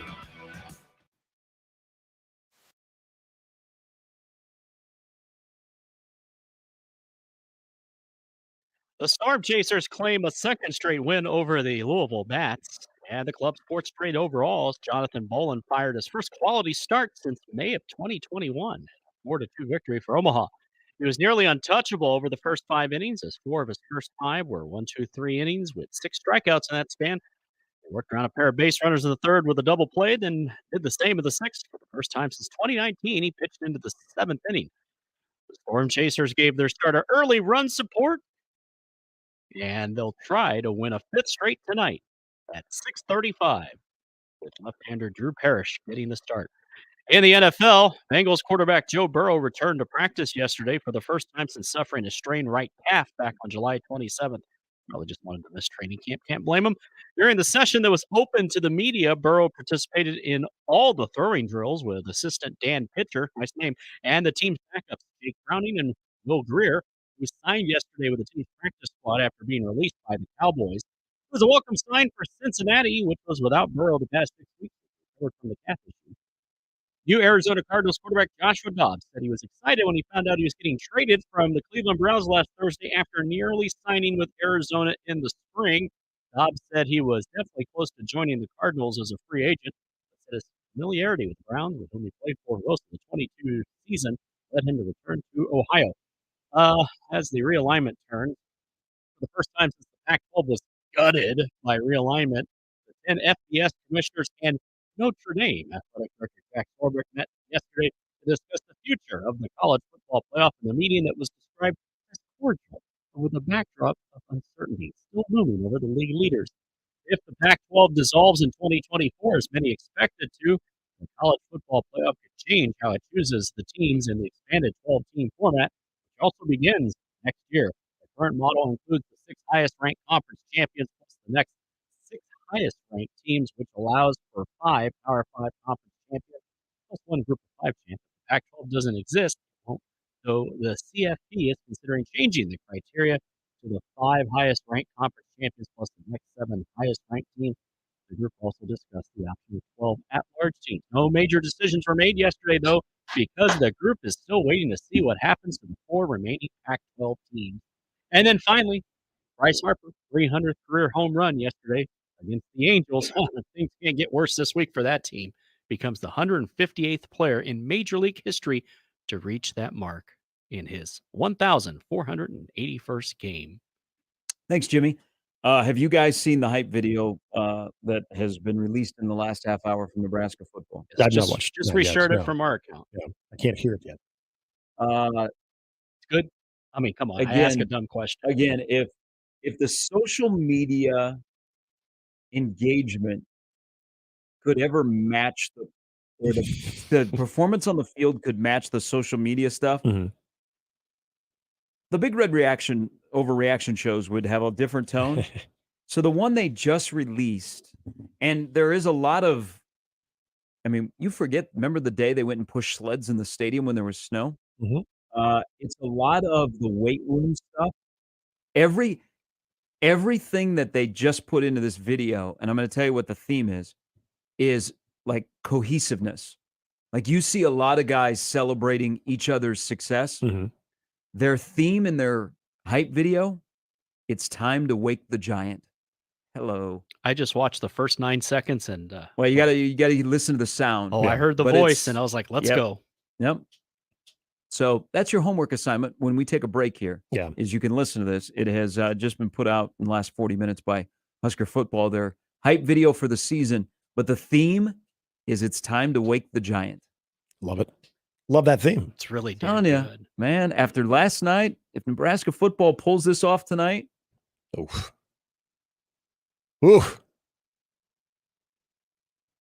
It's going to be a hell of a weekend, folks. We'll open the show tomorrow talking about baseball. Isn't that the best thing, though? Like, this is Hoiberg. If you're one of those teams that gets it done on that Thursday night, and then you get to just sort of let everything else play out on the Friday and Saturday in college football, and you're just like, you know what? We already did our thing. Got a little extra time to prepare for our next opponent. FanDuel. And what happened there in Lincoln last night? You can play this. Bring this up. Okay. Okay. Yeah. I was wondering if they you don't have rules swearing on this. Let me cooler if they get did. the rewind. And because remember, Bud Crawford voiced the one last year before the game in Dublin, before Nebraska went bubbling in Dublin, and then they went fumbling. Rumbling, bumbling, fumbling. All right, here we go. Everyone can get their pants undone and all that stuff. All right, so listen to the voice on this. Here we go.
That is the hype video they just released with the voice of NASCAR. People know him as Rick Allen. We know him as Rick Schwieger, the pride of the 308.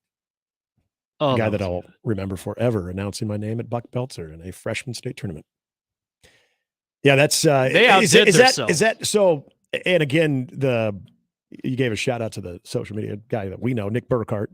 Their team does fantastic work out there too. Is that worth like a? If you're not making your prediction yet, are you inclined to give an extra win there? No, but let's start smoking cigarettes again after watching that. It's been a long time. Picked the wrong week to quit sniffing glue. Yeah. All right. Well done. That was good. Well done. They've been on fire this entire year. 10 hours away from the Matt Rule era beginning. Last hour, Nick will give his season prediction, and I will ask the question again: talent or coaching that gets Nebraska to a bowl game this year? Or will it be talent or coaching tonight that gets Nebraska off to a 1-0 start? Because it has been probably more coaching than talent when Nebraska's gone to Minnesota of late against Fleck. All of that to come in the last hour. And Brian Edwards on 1620 The Zone. More with Gary and Nick after this on 1620 The Zone. 1620 The Zone. Traffic. From the Backlund Plumbing Time-Saving Traffic Center. We have one accident to report along Saddle Creek Road at Northwest Radio Highway, so please be cautious if you're in that area. On Dodge, be prepared for some significant delays from 94th all the way to 75th, and eastbound along I-80. It looks like things are slowing down just a little bit from 60th all the way to 84th. As always, remember to stay safe and wear your seatbelts. I'm Chris Scott. This time-saving traffic was brought to you by Signworks. Since 1935, businesses all around Omaha have trusted one sign company with their visual branding, Signworks. We design, manufacture, and install signs of all kinds, including high-tech message centers like the new installation at Steelhouse Omaha. We can make your sign too. Signworksomaha.com. Certified Transmission built its reputation on the job done right. It means hard work, honesty, and integrity. And together, we ensure our customers leave satisfied and worry-free. Certified Transmission, the job done right at the right price.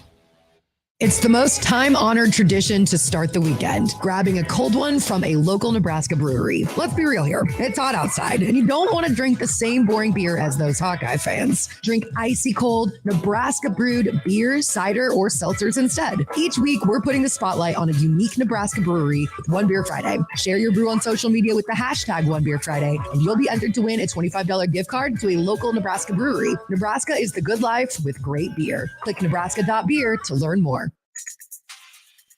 Let It Fly Sports Bar is your elevated sports bar experience. Located in the Capital District in downtown Omaha, experience Let It Fly's unique brand of hospitality with 2 floors, 2 bars, 2 expansive outdoor patios, and an in-house podcast studio with live broadcasts of the Let It Fly show, hosted by me, Michael Severe, and Josh Jones. Host your next watch party, private event, or date night right here at the Let It Fly Sports Bar. Now open. The celebration! One of the most beloved comedians on earth, Dave Chappelle, is hitting the road with a tour celebrating his birthday with you. September 18th at CHI Health Center.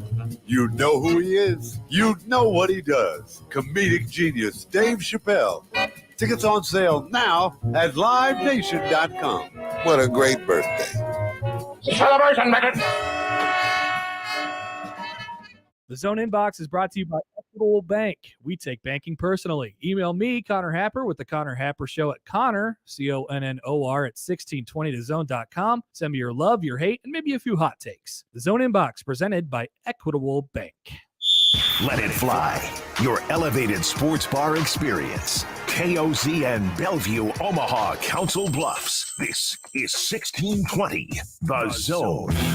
And we're back. Mornings with Sharp and Handley. Here's Gary, Nick, and Jimmy on 1620, The Zone.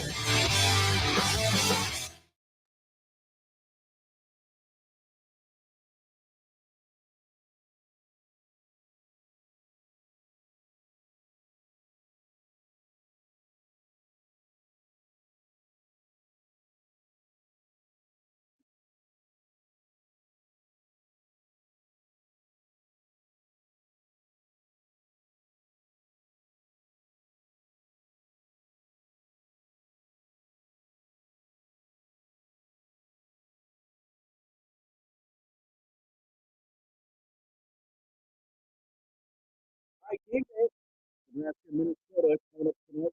We'll reaction afterwards. Connor and Josh will take you until we join you tomorrow at 6 a.m. You know what is odd about this game tonight? Of the coordinators, the only one commodity is Joe Ross. Nebraska has 2 coordinators. The OC, co-OC is new for Minnesota. The only constant is a guy that has had back-to-back top 10 defenses in Joe Rossi. I'm very curious to see what he does against Jeff Sims. The problem they had last year, they only had 19 sacks in 13 games. Now, Nebraska was only a couple of sacks better last year, but their angle in pursuit was sometimes really bad, that if they were playing a scrambling quarterback, the quarterback could step up and all of a sudden the edge isn't set. So they're going to have to be really good tonight if they're going to run some stuff to try and get to Jeff Sims, that they don't leave the edge vulnerable, that they have contain in terms of the depth that they get on their rush. But that'll be on Jeff Sims to realize it. And if he needs to take off and use his legs, have at it, my man. And that's where coaching comes into. So you may not have been here. I have no patience for the offensive line. Oh yeah, we talked I've heard about Tuesday. development. Yep. They've got 120 combined starts. Yep, got to see it. That is 15th in the country. Mm-hmm. I don't want to hear any more excuses. Yep. Benhart, Corcoran, you got to play. You've been here too long. I don't want to hear it. Now, Piper has had a good camp. Noelle has been good. I wish Ben Scott would be better, because I think Ben Scott has the potential to be the best offensive lineman. But I have no patience for them. I also have a concern of how this game unfolds. And this is a little bit into the question I've been asking Nick about talent and coaching. Do we have any concerns about Marcus Satterfield? Or Marcus Satterfield gets a pass because we think Matt Rule will run everything? Because the last 2 years at South Carolina, they didn't run the ball very well. They're going to need to run it And as Matt Rule has said, we will run the ball well. Any concerns on Nebraska's OC going into his first game? I'm not there yet. And is that because of Rule? Because of Rule. Is going to be because Rule does everything? Well, I think because he's kind of laid out that vision of what they want to do offensively. And this is where I want to believe that everybody is on the same page of that philosophy. And we know that Matt Rule isn't just an offensive minded guy too.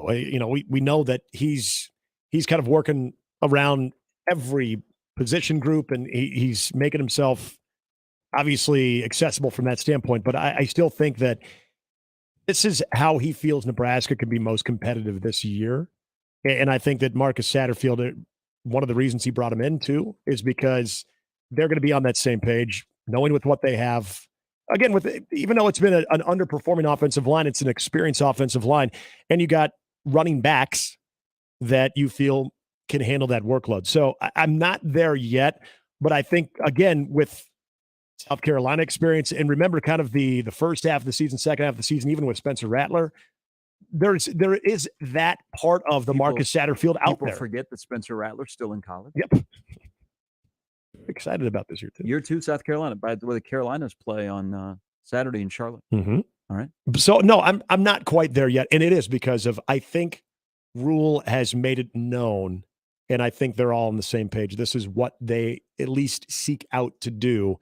And if something kind of goes off script here, yeah, I still think you're going to get a little bit of that veto power from Matt Rule. See, I'm curious to see if they're not getting 3 to 4 yards on the ground and it's 3rd and long, what they dial up.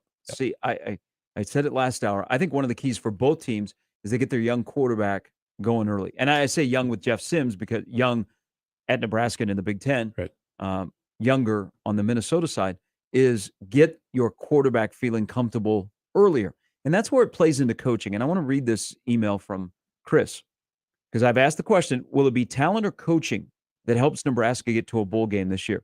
Chris says in the Equitable Bank inbox, well, certainly not great. We have had talent better than the season win-loss totals for the last 2 coaching tenures. If you look at the 24/7 talent composite, Nebraska still has top-rated team in the West. We have just had 2 of the worst head coaches in all of college football over the last 2 years. There are deficiencies on this roster. Wide receiver is a jumble. Yep. I'd rather have Marcus Washington than Teddy Prohaska tonight. I mean, they're both on the trip. I think they both will be on the field, but Nebraska needs Marcus Washington. We don't know about the offensive line. There's a little bit of depth concerns. There's also some guys that have been nicked up that may not play a full amount of snaps tonight. So there's deficiencies on the roster. But is there deficiencies in the coaching staff? Because I've looked at games where Frost went against Fleck, and especially games up there, there is about 35 to 40 minutes of football where it is so one-sided coaching. Yeah. You can just see the game plan, which might be simple as heck, and Nebraska has had no idea how to adjust to it.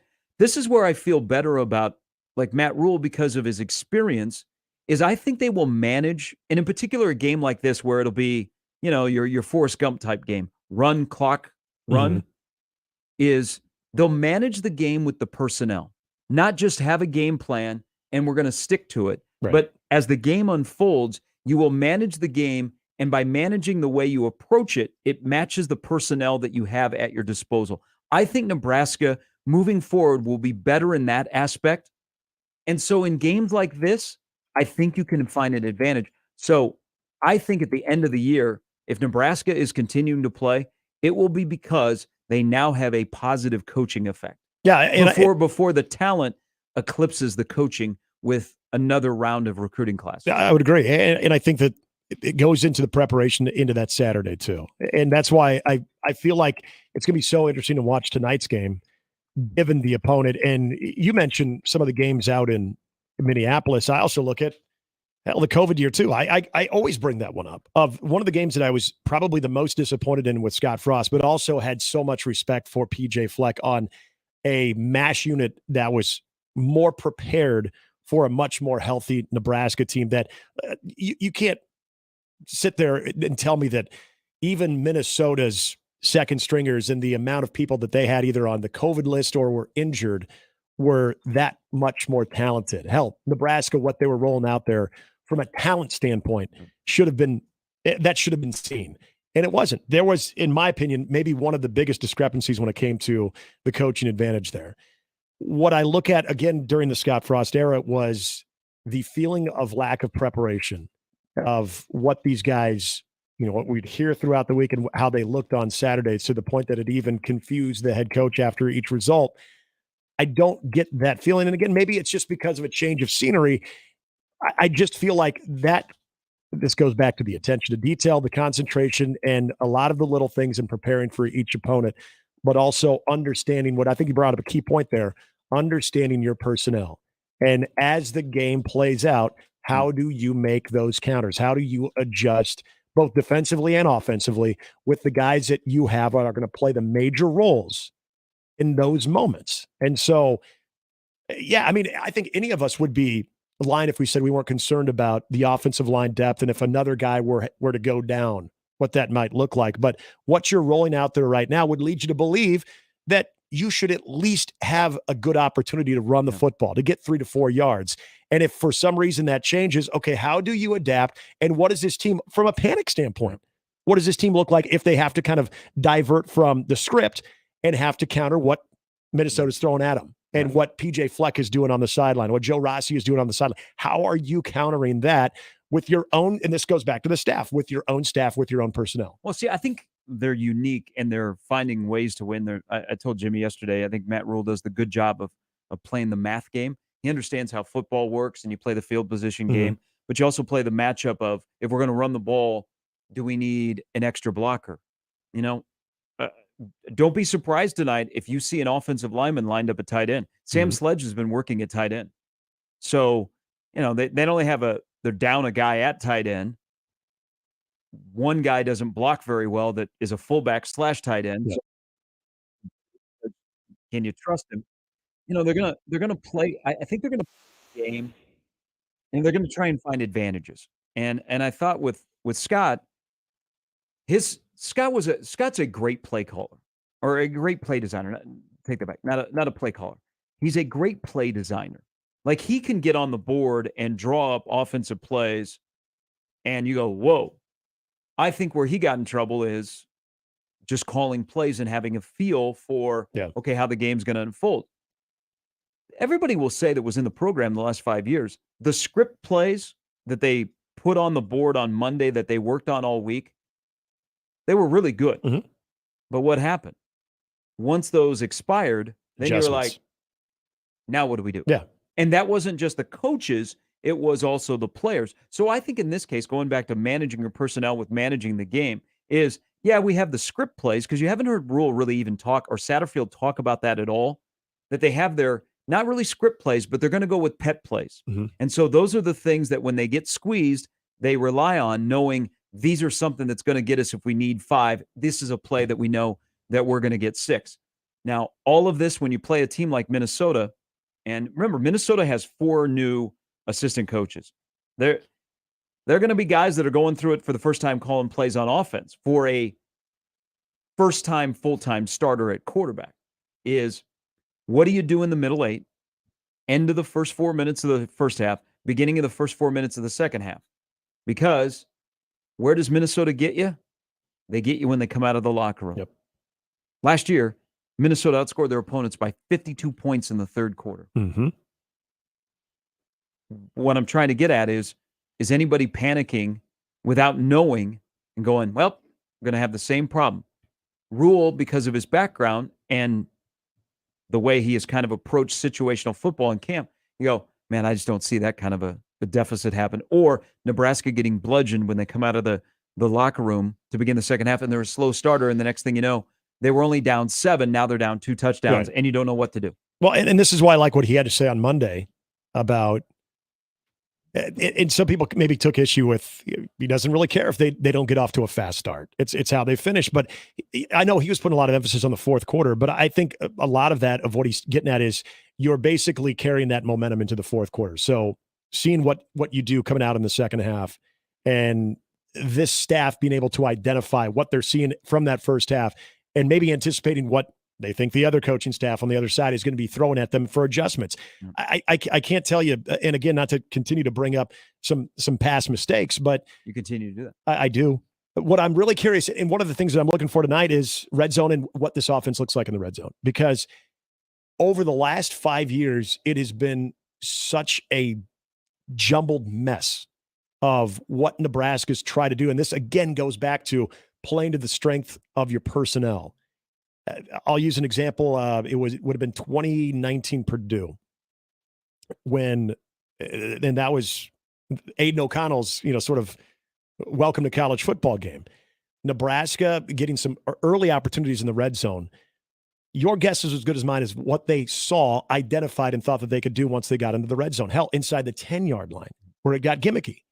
And this is where I think about, and I know this has been a big emphasis for this team in fall camp, is their red zone packages, what they're doing, but understanding the type of offensive personnel that they have and playing to those strengths, not seeing perhaps a bubble screen or an end around when it completely doesn't, it's unnecessary because you have the ability, if you're going 3 to 4 yards a pop, that you're making it extremely physically taxing on that defense, even in the red zone. And you've got a quarterback that can move a little bit, that can extend stuff, but you're sticking to what you're able to do. And I have all the faith that this coaching staff between Satterfield and Rule to know exactly what is going to work for them, regardless of what Minnesota's showing when they're backed up to their own goal line. Those are the things tonight that I'm really curious to see if they're more consistent. If you can get a true understanding of, okay, I see what they're doing here offensively. I see they're going to that right side because they feel like they can run on the right side a little bit more, or they're getting, like Matt Rule talked about the red zone of, if you take a sack, you're out of field goal range, as opposed to you're inside the 10 or more in the high red zone, that you can start getting a little creative with Sims, because even if he takes a sack, you're still in field goal range. Are you seeing everybody sort of in sync with that line of thinking? Because I thought that was really interesting when Matt Rule talked about that, just the red zone knowledge and being able to understand where you are in the red zone on how you can pull off your offensive game plan, because that has been a huge issue for Nebraska the last 4 years. So I wouldn't be surprised if they run some quarterback power. I mean, they have shown that. I always thought with Adrian, maybe by the time you decide to run quarterback power when you're in the red zone, Adrian was so beat up anyhow. But quarterback power, to me, was pretty effective. So I think you'll see Jeff Sims run some quarterback power. And he's a big dude. Yeah, so as we've all gotten to see him a little bit more, he's a lot bigger in person than he looked like if you're watching film at Georgia Tech. And so they're going to utilize that. I also think they've done some situational stuff in fall camp in the red zone where they don't try and score on the first play. Like they would like to have like a 6-play drive in the red zone because it's demoralizing. Yes. And they get to second down, then they convert on third down, and now they're like at the 9-yard line. So it's 1st and goal at the 9. They'll run the ball. If in the red zone, I think you'll see quarterback power, and then I think you'll see Gabe Ervin. And I also, as I said earlier, I think Anthony Grant has more touches tonight than Ramir. I think that'll be an area because I don't know how much Anthony Grant will play outside of red zone stuff. I mean, that could change if Ervin is ineffective. But I think Anthony 10 will find a home in the red zone. We'd love all to have the fade to Fedoni in the back of the end zone. I think they just want to line it up and they want to pound people.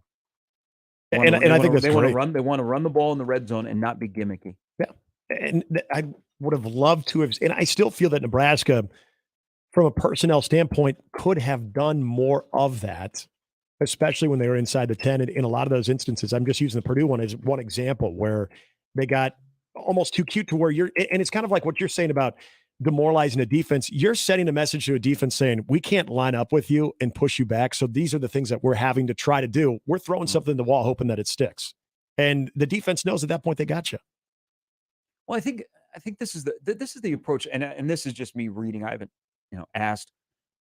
So Scott's philosophy in the red zone was to score as quickly as possible. Mm-hmm. Like ideally he would love to not be in the red zone. Love to be putting the ball in the end zone on big plays. Yeah. I think Rule looks at it and he doesn't say, we got to score on the first play in the red zone or we're screwed. You got 20 yards to work with. Okay. And if it works out well, they're going to actually give you twice 4 sets of downs if the math works out right. Right. And he approaches that differently. See, that's why I think tonight's game is going to feel like it's flying. I would say 9 possessions on each side. So you got to prioritize those possessions.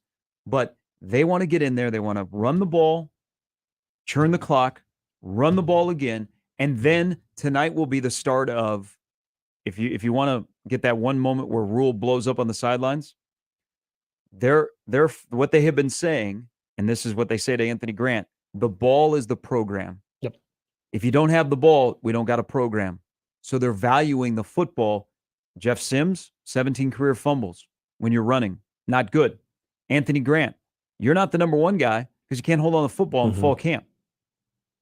Mr. Center, we got issues with center exchange in the spring. That's why you're not higher up on the depth chart. So they have put into people's heads about the turnover issue is the ball is the program. So run, clock, run, hold on to the football. The game will seem like it's flying by, and that's their philosophy to win tonight, in my opinion. Yeah, and he said, if you fumble, you can't play for us. I mean, he hadn't said a lot that's threatening, but that's the one thing. Coaches get fired. Yep. A.J. Allen had the same issue. I mean, can't beat ourselves. That's what they all say, and it's the truth. Well, they can't trust you. Yeah. Right. So I'm not going to put you in the game if you're going to lay the ball on the carpet. Right. And there's a reputation there too. Joe Rossi knows this. Minnesota's defense knows this. They're, guys are skilled in the art of being able to wrap and punch at the football as well. And when you think about all the things that can kind of get a little bit sideways in the first game and the inconsistencies, even with a very skilled team or a very disciplined team that can get a little inconsistent with the first game, you start putting the ball on the carpet, especially early on, because I tend to agree. I think this game, I think we know how Minnesota wants to play. And even with a little bit better, pass catchers than what they had a year ago, having some guys healthy, they're still going to try to make running the football, being physical, and open up the passing game from that standpoint. You give them some extra possessions right there off of that. That's where. Yeah. See, I'm not convinced that all of a sudden Minnesota is going to have a different identity. So the average in college football pass attempts is 32. The highest under Fleck is, you got to go back to 2018. They threw the ball on average 27 times. Even with some NFL wide receivers in 2019, they still ran the ball a fair amount. Yeah, in 2019 with Johnson and Bateman. So Fleck, in Fleck's first 6 years, Minnesota runs the ball 60% of the time. 2021, they ran the ball 70% of the time. And this is with Tanner Morgan at quarterback. Last year, they ran it 67% of the time. I'm not totally convinced that all of a sudden they're going to have a wide open offense tonight. Maybe as the season evolves, I still think they're going to be awful run heavy tonight. I would think so. I think the Greek missile, they're not going to put him in a position where he's got to make plays all over the yard. Yeah. I think their identity is still going to be lining up the football and running it. Now, they're going to run behind 3 new starters on the offensive line, and one of the returning starters has moved from a tackle to a guard spot. Can Nebraska take advantage of that? But I know that's a popular theme when people look at Minnesota and go, well, Ibrahim is gone. Tyler's not bad. Yeah. Williams isn't bad returning. They still have some dudes. And what has made him successful? They run the football. Right. I mean, think about Brevin Spanford, and what's going to allow him to continue to be successful is that ability to run the football and then having those moments off the play action as well. Well, he's good. He might be as good a blocker as well. So that's all part of the run game. Yeah, that's why I keep saying this game's going to fly fast tonight. It'll go quick. Big Red overreaction will be on about 8:15. What you make up the bedtime from last night, getting home late and everything? It'll all work out. Yeah. I just like the idea of those guys doing big I don't believe that Fleck all of a sudden is going to change overnight and he's going to go away from the strength of his program. No. Lean on the strength of your program, and that's been the identity that we're going to run the football. Well, and why would you do that when we've talked about the front seven and the question marks around Nebraska? I think there's maybe a little bit renewed confidence that this defensive line by season's end could be a solid group if they stay healthy. But PJ Fleck knows that this is kind of a group of unproven guys. So even the matchup itself, I don't think would dictate them to really get out of their identity. Not that they would anyway, but I think this matchup alone is saying, yeah, we're gonna force these guys to show that they can actually stop us. They can keep us, less than 3 yards a tote. Now, if they do attack the seam, which could be vulnerable in the 3-3-5, they do have some big-bodied wide receivers. Nebraska's going to have to win some 50-50 balls tonight. They're going to have some PBUs because, I mean, they added out of the portal 2 guys that have over 800 yards receiving. Listen to me. I was just talking about running, and now I'm talking about the wide receivers. But if they do throw the football, they have some big dudes. I mean, Nebraska's going to have to be really, really good in their man coverage. I think they'll play a little bit more man. But that's why also part of the defense is what does any shifting pre-snap look like so that pre-snap and you're going against a quarterback that doesn't have a lot of tread on the tires, and he's never seen with this personnel this kind of defense. Saw a semblance when they were in the bowl game. Yeah. But what does the pre-snap stuff look like for Nebraska compared to the post-snap? Like Mhm. where are they at to throw a confusion and then sprinkle in a blitz? See, I think Tony White has a good feel on his personnel, and he'll manage his personnel well. And what they do well, it's just, will they have a bust where there's a big play that instead of going for 15, all of a sudden it's 35 or the guy's hitting his head on the goalpost. Yep. Yeah, the big plays, and again, that's something that we saw a lot with even in 2021 when Nebraska defensively was playing at a pretty high level. There was always that, and that was kind of the Eric Chinander defense, though, as we always remember, is they were going to attack so much that they were going to maybe be vulnerable every now and then do a big play, but the idea was the offense would outscore. We all know how that is, and that was always a part of it. Last year, it goes without saying, as far as the defense giving up some big plays there too. But that's the other thing too with this defense. It's if you're missing on an assignment or you're late on an assignment, how badly are you getting burned? Are you able to still contain that from it to not be an explosive play to where you live to still defend, as opposed to, all right, now we're getting the ball back because we just gave up 7. Max writes in to the Equitable Bank inbox about the note on coaching or talent will have the most impact. Said about tonight's game, I felt like we saw Frost get out coached in a game against plenty of other teams, but against Minnesota it was always abundantly clear that Frost was getting out coached during the week. Good point. Mm-hmm. Fleck didn't out scheme Nebraska to win. They were always more disciplined, more physical, better condition. That's not a Nebraska team getting out coached on a Monday and through the week. That's like Minnesota has been a frustrating team because they don't hide. They're not like hokey. No, they don't hide stuff. They're very, very simple. Mm-hmm. They have a strength. They're meat and they potatoes. lean on it, and and this is where you'd love to be as a program. Yes. Is you say, this is what we do. It's your job to stop. Yeah, I don't care if you know what we're doing. And that's what Go Minnesota. and stop it. That's what Minnesota. That's why it's so demoralizing in these games, and even more so up there, is they just do simple stuff and you can't stop it. Mm-hmm. And they just line up and they laugh at you and they just boom, boom, boom, all downhill. Yep. What did one of you guys say earlier in the week about I don't know what y'all were talking about, but you talked about thanks for listening to the show. Falling back on your training. That's what that reminds me of when you say that about Minnesota. It's like, hey, when all things are wrong or all things go against you, you can still fall back on your training, your fundamentals, and that's their game plan. Well, and that's when what in doubt, I hope. Those are called pet plays. That's what Nebraska has avoided for so long that instead of a script, I think Nebraska has a set of pet plays that are their winning plays that they know regardless of who they're playing. If they need 3, that play will get you 3 plus 1. Mm-hmm. Yeah, and to that point about the weekly preparation, this is where I hope that we've seen Nebraska over time turn a corner.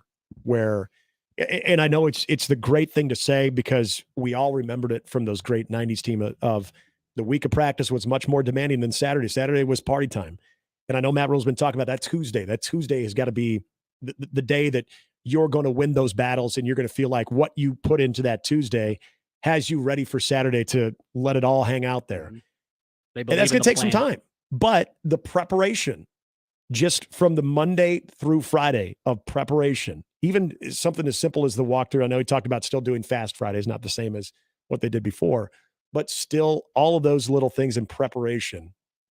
Are we going to see a team that looks like they cannot wait to get out there on a Saturday and just let it all fly, as opposed to a team that's like almost kind of going into the game of, well, we'll see how this one goes. Yeah, they believe in the game plan. They're like, oh, this is good. This is going to work. All right, another key stat the games in Minnesota with Fleck as the head coach. Nebraska is 15 for the last 42 on third down. Minnesota 16 for the last 31. I'm no math major. That's a big one. There's a discrepancy there. All right, Brian Edwards still to come. We'll take a quick break. We'll come back. We'll give our final thoughts on what we think will happen tonight. And Nick has changed his prediction from 8 to 9. Well, I saw the video. Yeah. It's Mornings with Sharp and Handley with Jimmy on 1620 The Zone. Gary Sharp, Nick Handley, and Jimmy Chavez. Mornings with Sharp and Handley. Weekdays 6 to 10. On 1620 The Zone and 1620thezone.com. Mornings on 1620 The Zone is brought to you by MD West One Orthopedics, Neurosurgery, and Spine. Previously on The Crossover. I'm in for maximum stupid because it appears as if the people that run college athletics are also into maximum stupid. That's just the Pac-12 commissioner. That guy screwed this whole thing. Yeah, he's an idiot. He's a huge Both idiot. of the guys were idiots. Larry Scott and now Kliavkoff. It's amazing how he's worse than Larry Scott. Yeah, how he just let these teams all right, see you later. Mornings with Sharp and Handley, the Connor Happer Show, Unsportsmanlike Conduct, 6A to 6P, 1620, The Zone. Your Omaha area forecast from the Godfather's Pizza Weather Center and KETV News Watch 7 on 1620 The Zone. Another warm and sunny day ahead for Thursday, though a bit more breezy. South winds will gust up to around 20 miles per hour, highs around 85. I'm meteorologist Sean Everson from KETV News Watch 7. The cigar enthusiasts at Hearth Cigars and Pipes are a pretty diverse bunch of humans. Some enjoy an adult beverage or two, others pass the time with a competitive yet friendly game of dominoes. Still others enjoy shooting some pool downstairs, while more than a few are just satisfied with each other's company. The common thread with all of them is the awesomeness that is their favorite cigar from the humidor. Hearth Cigars and Pipes, just off the 48th Street exit from I-680 at the corner of Mormon Bridge Road and McKinley, and at hearthcigars.com. Rock your home's exterior with J-Tech Construction's Heavy Metal Promotion. The official exterior experts of Nebraska Athletics is offering 10% off all metal products. Seamless siding, standing seam roofing, and top-notch gutter systems. Elevate style, protection, and durability with this limited time deal. Don't wait. Dial 402-261-3682 or visit their website, yourexteriorexperts.com, the official exterior experts of Nebraska Athletics. J-Tech Construction, 402-261-3682. Shop Sid Dillon Chevrolet, Nebraska's #1 volume Chevy dealer. Visit any of our 4 locations for your new Chevy or pre-owned vehicle or at SidDillonChevy.com. Chevy, find new roads. You are what drives us, Sid Dillon. Happy birthday to us. That's right. We're turning 50 this year, and we're celebrating with you. Introducing my new birthday cake streusel, topped with vanilla cake and crunchy streusel, a swirl of white icing, and showered with rainbow sprinkles. Paired with our classic combo, the one that started it all, and your favorite one-topping pizza. Happy birthday feast. Enjoy one today. Godfather's Pizza. Do it. Welcome to 1620 The Zone's Red Out Week, presented by Union Bank and Trust, where your money has people. Head to Oscar's Pizza and Sports Grill today for our 1620 The Zone Red Out Week lunch. The Connor Happer Show and Unsportsmanlike Conduct will be broadcasting live. And at noon during the Connor Happer Show, all our hosts will be together for a 1620 The Zone roundtable unlike anything you've heard before. It's Red Out Week on 1620 The Zone, presented by Union Bank and Trust. At Union Bank and Trust, your money has people. Visit UBT.com to find out more. Union Bank and Trust, member FDIC. Best of both worlds, barbecue and soul food. We're now taking Labor Day catering orders. 402-502-6695. Rib Shack Smokehouse, 108th and Q. Come get you some. PACE, Police Athletics for Community Engagement Organization, is dedicated to preventing at-risk and disadvantaged inner-city children from becoming involved in street gangs, crime, drug use, and victimization. Last year, PACE served over 5,000 area kids with wholesome competition and free participation in soccer, baseball, CrossFit, and flag football. To help PACE and local families make sure kids have access to safe and fun spring and summer activities, please go to paceomaha.org to support the PACE mission. Thank you. Now back to Mornings with Sharp and Handley on 1620 The Zone.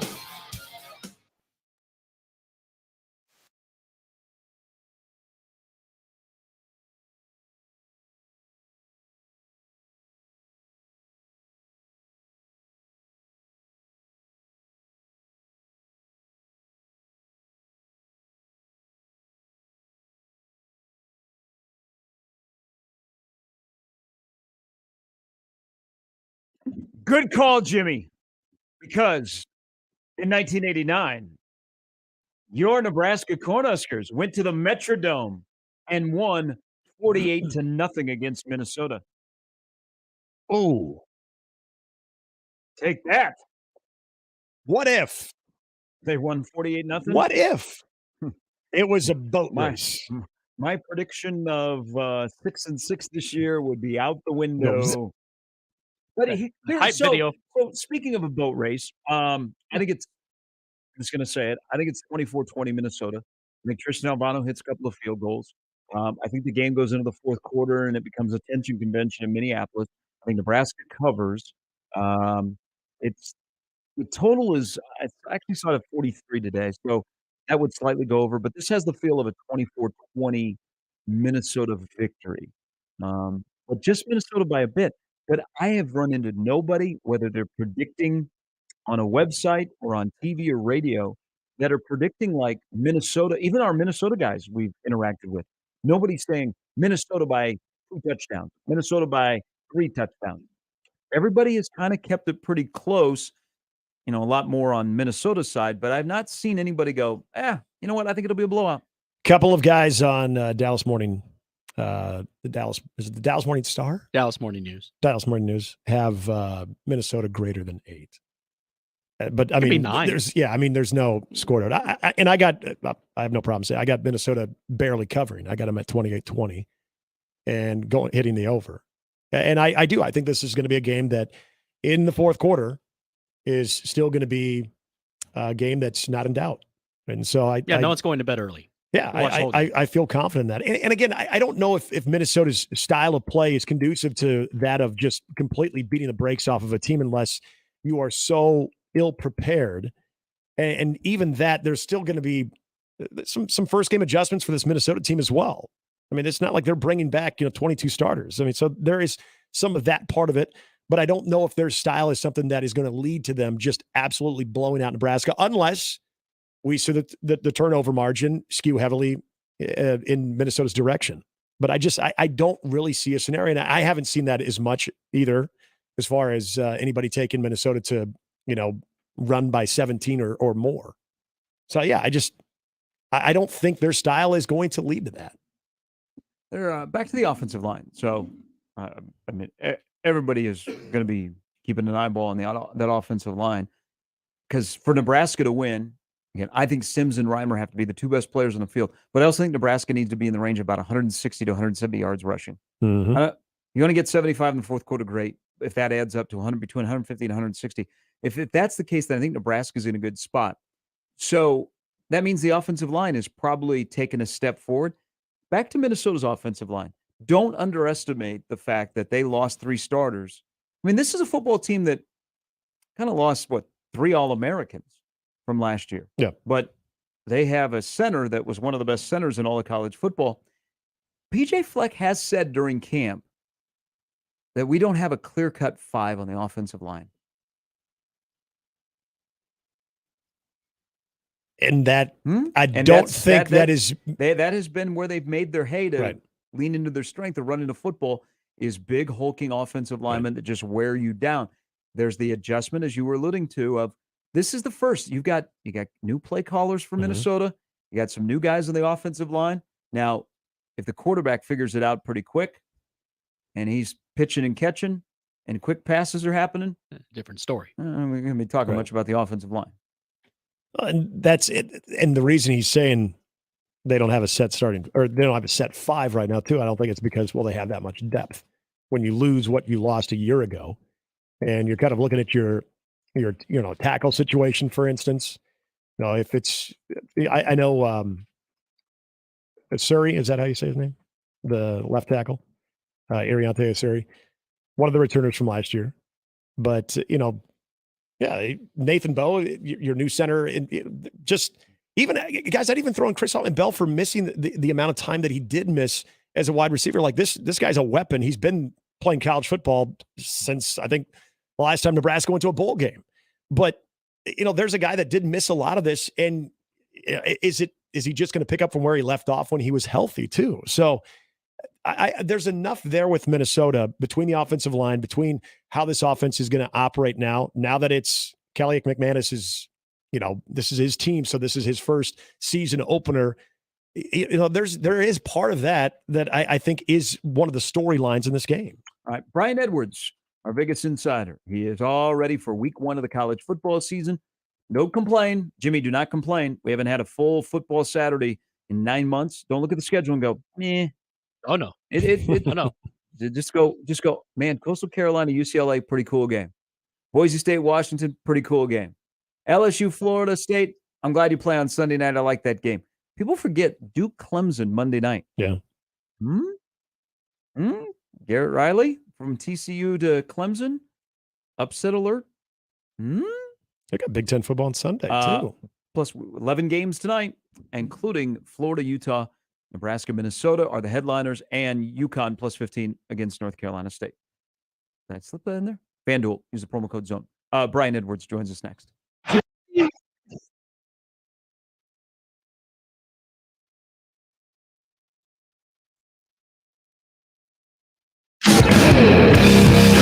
Gary Sharp, Nick Handley, and Jimmy Chavez. Mornings with Sharp and Handley.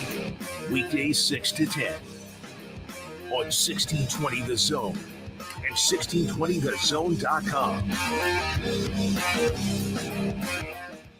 Omaha's most listened to all sports radio station. Again and again and again. 1620 The Zone. There's Unlimited Pro, Unlimited Obsidian, Unlimited Mini, Unlimited No Limit. At Cox Mobile, we know other mobile companies have puzzling data plans. Shouldn't it be easier? That's why Cox Mobile has 2 simple plans. Choose between pay-as-you-gig or unlimited and change plans anytime. Finally, something that actually fits you. All while running on the network with unbeatable 5G reliability. Cox Mobile. We're different because you're different. Cox postpaid internet required 5G reliability is measured by Ookla LLC in the U.S. to H 2023. Results may vary. Not endorsement. Wi-Fi not tested. Other restrictions apply. Learn more at cox.com/mobile. Hi, this is Doug Nodgard with Equitable Bank. Great service never goes out of style. When the digital age dawned, many said computers would be able to handle many of the interactions that used to take a person. Boy, were they wrong. How many times have you called your bank and gotten a recording to press 1 or 2? Not at Equitable. Not only does Equitable answer your call on the first ring, it's answered by a human being. That's because Equitable Bank values its customers. Equitable Bank, we take banking personally. Member FDIC. You can make a difference in the Omaha Council Bluffs Metro by volunteering with United Way of the Midlands for a day of caring on September 15th. This annual community-wide day of service brings together nearly 1,000 volunteers to help local nonprofits complete projects and fulfill a variety of needs, from painting, yard work, and wrapping diapers to restocking food pantry shelves, serving meals, and more. Individuals and teams can volunteer for a few hours or the entire day. For more information and to sign up, visit UnitedWayMidlands.org/volunteer.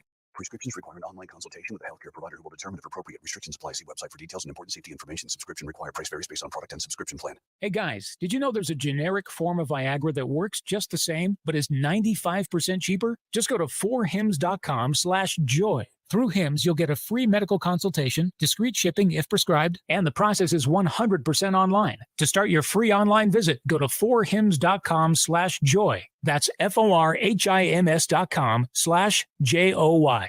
Join the Storm Chasers September 2nd to honor and celebrate all the first responders in our community, presented by Warner Enterprises. The Chasers will take the field in special patriotic jerseys that will be auctioned off during the game, with proceeds benefiting Pace Omaha. Local first responders will have displays inside and outside the ballpark. Get your tickets today at OmahaStormChasers.com. Omaha Storm Chasers family.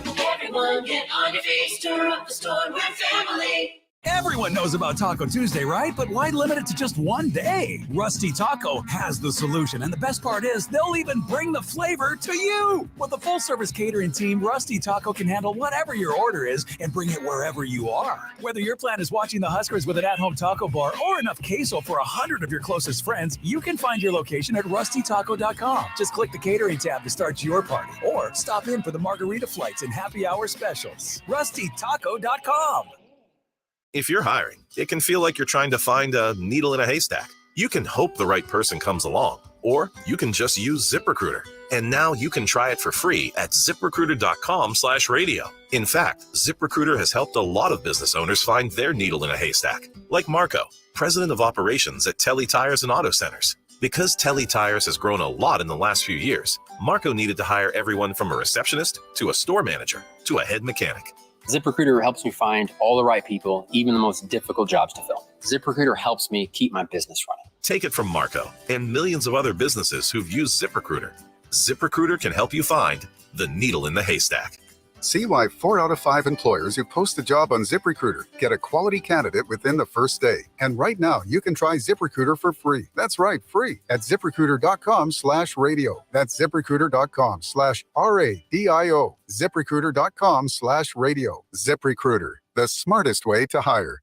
And we're back. Mornings with Sharp and Handley. Here's Gary, Nick, and Jimmy on 1620 The Zone.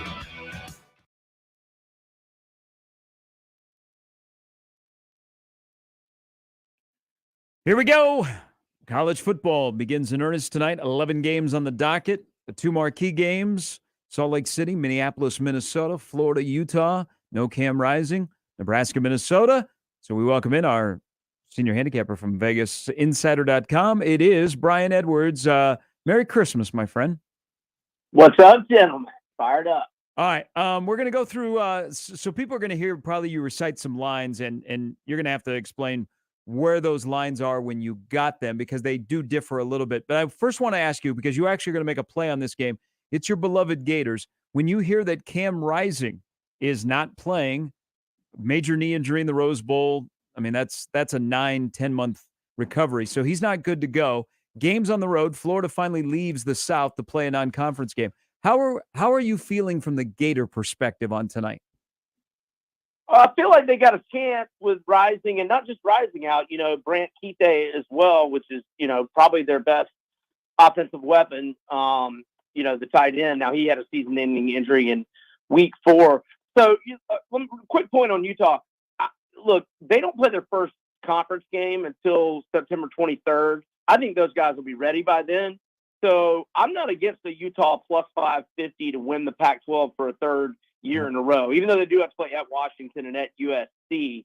So just throwing that out there. But look, even without Rising and Keithe, Utah, now I'm not saying they missed. Well, Keithe missed a lot of these games, but just in general, they've won 14 in a row at home, and 12 of the last 13 wins at home, and 12 of those 14 wins at home have been by 11 points or more. And, Bryson Barnes has played a little, 37 of 57 last year, 64.9%, 430 yards, 4 touchdowns, 2 picks. And he ran for more than 100 yards as well. So, he's got a little dual threat to him. They've got 9 starters back from a defense that, gave up 21.4 points per game. And look, I just think they're better in the trenches. Not that Phil Steele's national unit rankings is the end all be all, but he's got their O-line number 5 in the country, their D-line number 10, then their linebackers 15th, secondary number 21, running backs 14th. So I just think Utah's better overall. And, they're at home where they're really good. I also have under 47, but I can't recommend the under at 44 where it is now. And a lot of books are at 5 now. I guess I'm okay with that. But look, I think a 4 is a key number. If your number is 4.5, maybe buy that half point to 4, 21-17, 28-24. But that's where I am on that one. UNC, the one I'm looking at right now, UNC's laying 2.5, and I know you got South Carolina and the points. Does a 2.5 do anything for you? I think they're going to win outright, but if your book's not making you pay like minus 135 juice, and they are probably going to make you pay minus 125 or 30 because you're buying to a key number. But I'd go ahead and buy it at +3. I just buy it at key numbers just because I can't sleep if I lose by half a point, especially to a key number. But I just like how Rattler was playing late in the year. Juice Wells is good to go after missing a little bit of practice here in recent weeks. He was first team All SEC last year. I just have doubts about North Carolina's defense, although they do have a stud linebacker All American in Cedric Gray. but they still gave up 30.8 points per game last year and 32.1 the year before. And they lost, Josh Downs, All-American receiver, Antoine Green, their second-best receiver, also got drafted. And Devontae Walker, the four-star transfer wide receiver from Kent State, who had 921 receiving yards last year.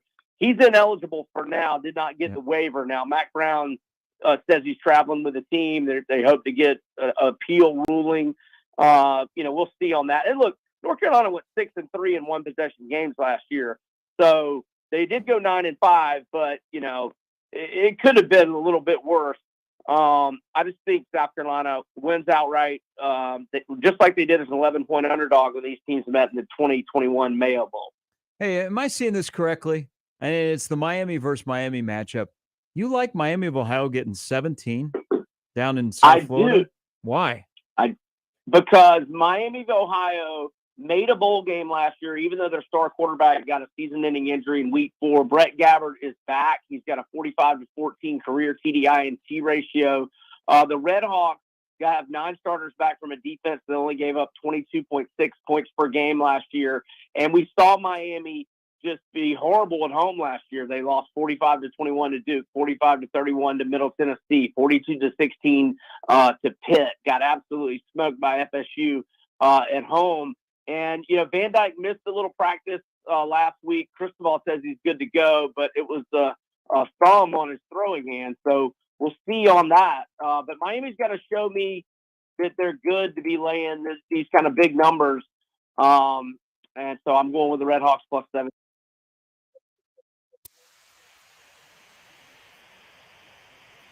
LSU lane 2. Are you liking the Tigers? I like the Tigers. Yes. Just think they're a little bit better. I have questions about FSU's defense. LSU's got the revenge angle. And, I just last season, the defense of FSU giving up 38 to Florida a week after they couldn't score at Vandy, Florida, that is. And then Oklahoma's JV offense with opt-outs, with guys hitting the portal, still had over 500 yards of offense. FSU, at the same venue in Orlando, had to get a field goal with about a minute or so left to win by 3. And FSU went 0-3 against ranked teams last year, so I'm going with LSU. Are you high on Florida State at all this year?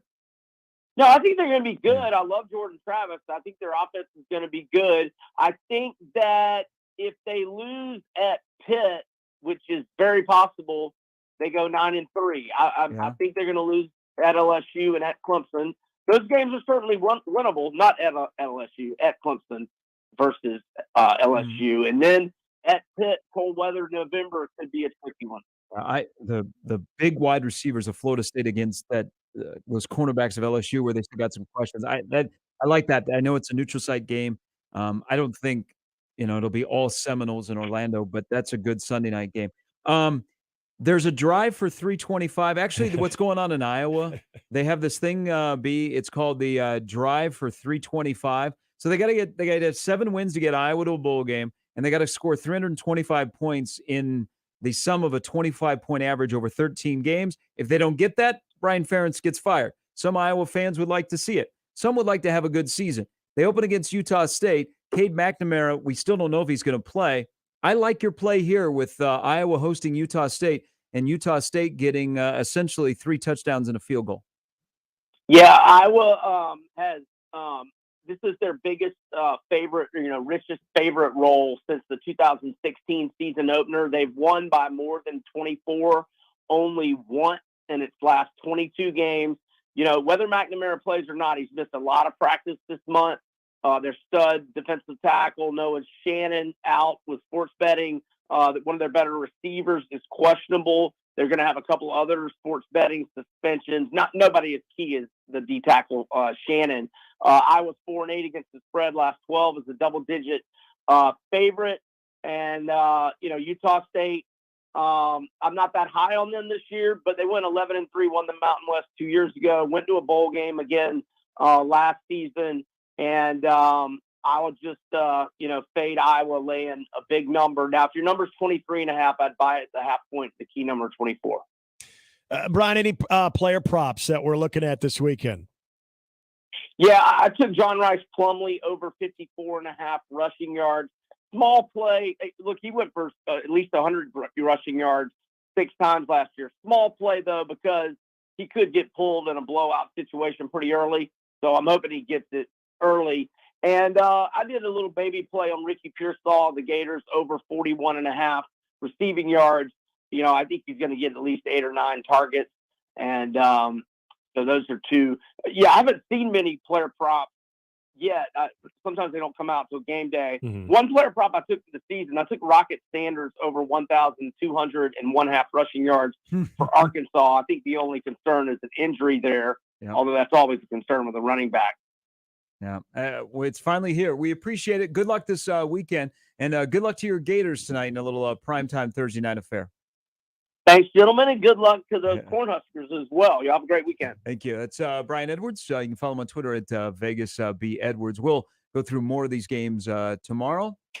All right, 24-20 Minnesota, 6-6 on the season. 28-20 Minnesota. I'm going 7-5. The caveat is after the bye week, they go on a 4-0 stretch between Northwestern and Maryland. That little 4-game stretch before they get to Wisconsin. Helps if I turn the mic on. 24-17 Minnesota, but Nebraska goes 6-6, get hot down the stretch. They beat Iowa, and they go to the Guaranteed Rate Bowl in Phoenix. Lots of Huskers in the desert. All right. Bring your sunscreen. Like the dog, like a little bit of the under, and sprinkle some money line on Nebraska tonight. There you go. And when you do on FanDuel, use the promo code ZONE. All right. Connor and Josh are out at Oscars, 173rd and Center. We'll be out there for a nooner with all of you. Please plan accordingly. Our roundtable with all the hosts will be on. So look forward to that. Please stop by throughout the day as we lead you up to the start of the football season, the Matt Rule era. USC's going until 7 tonight. Don't forget, bigger overreaction afterwards with Connor and Josh. And then all of us will be back in tomorrow for morning reaction after Nebraska and Minnesota. Have a great game day, everybody. Thanks for the show. Thanks to all of our great guests. We'll talk to you tomorrow at 6 if we don't see you at Oscars coming up here in a bit.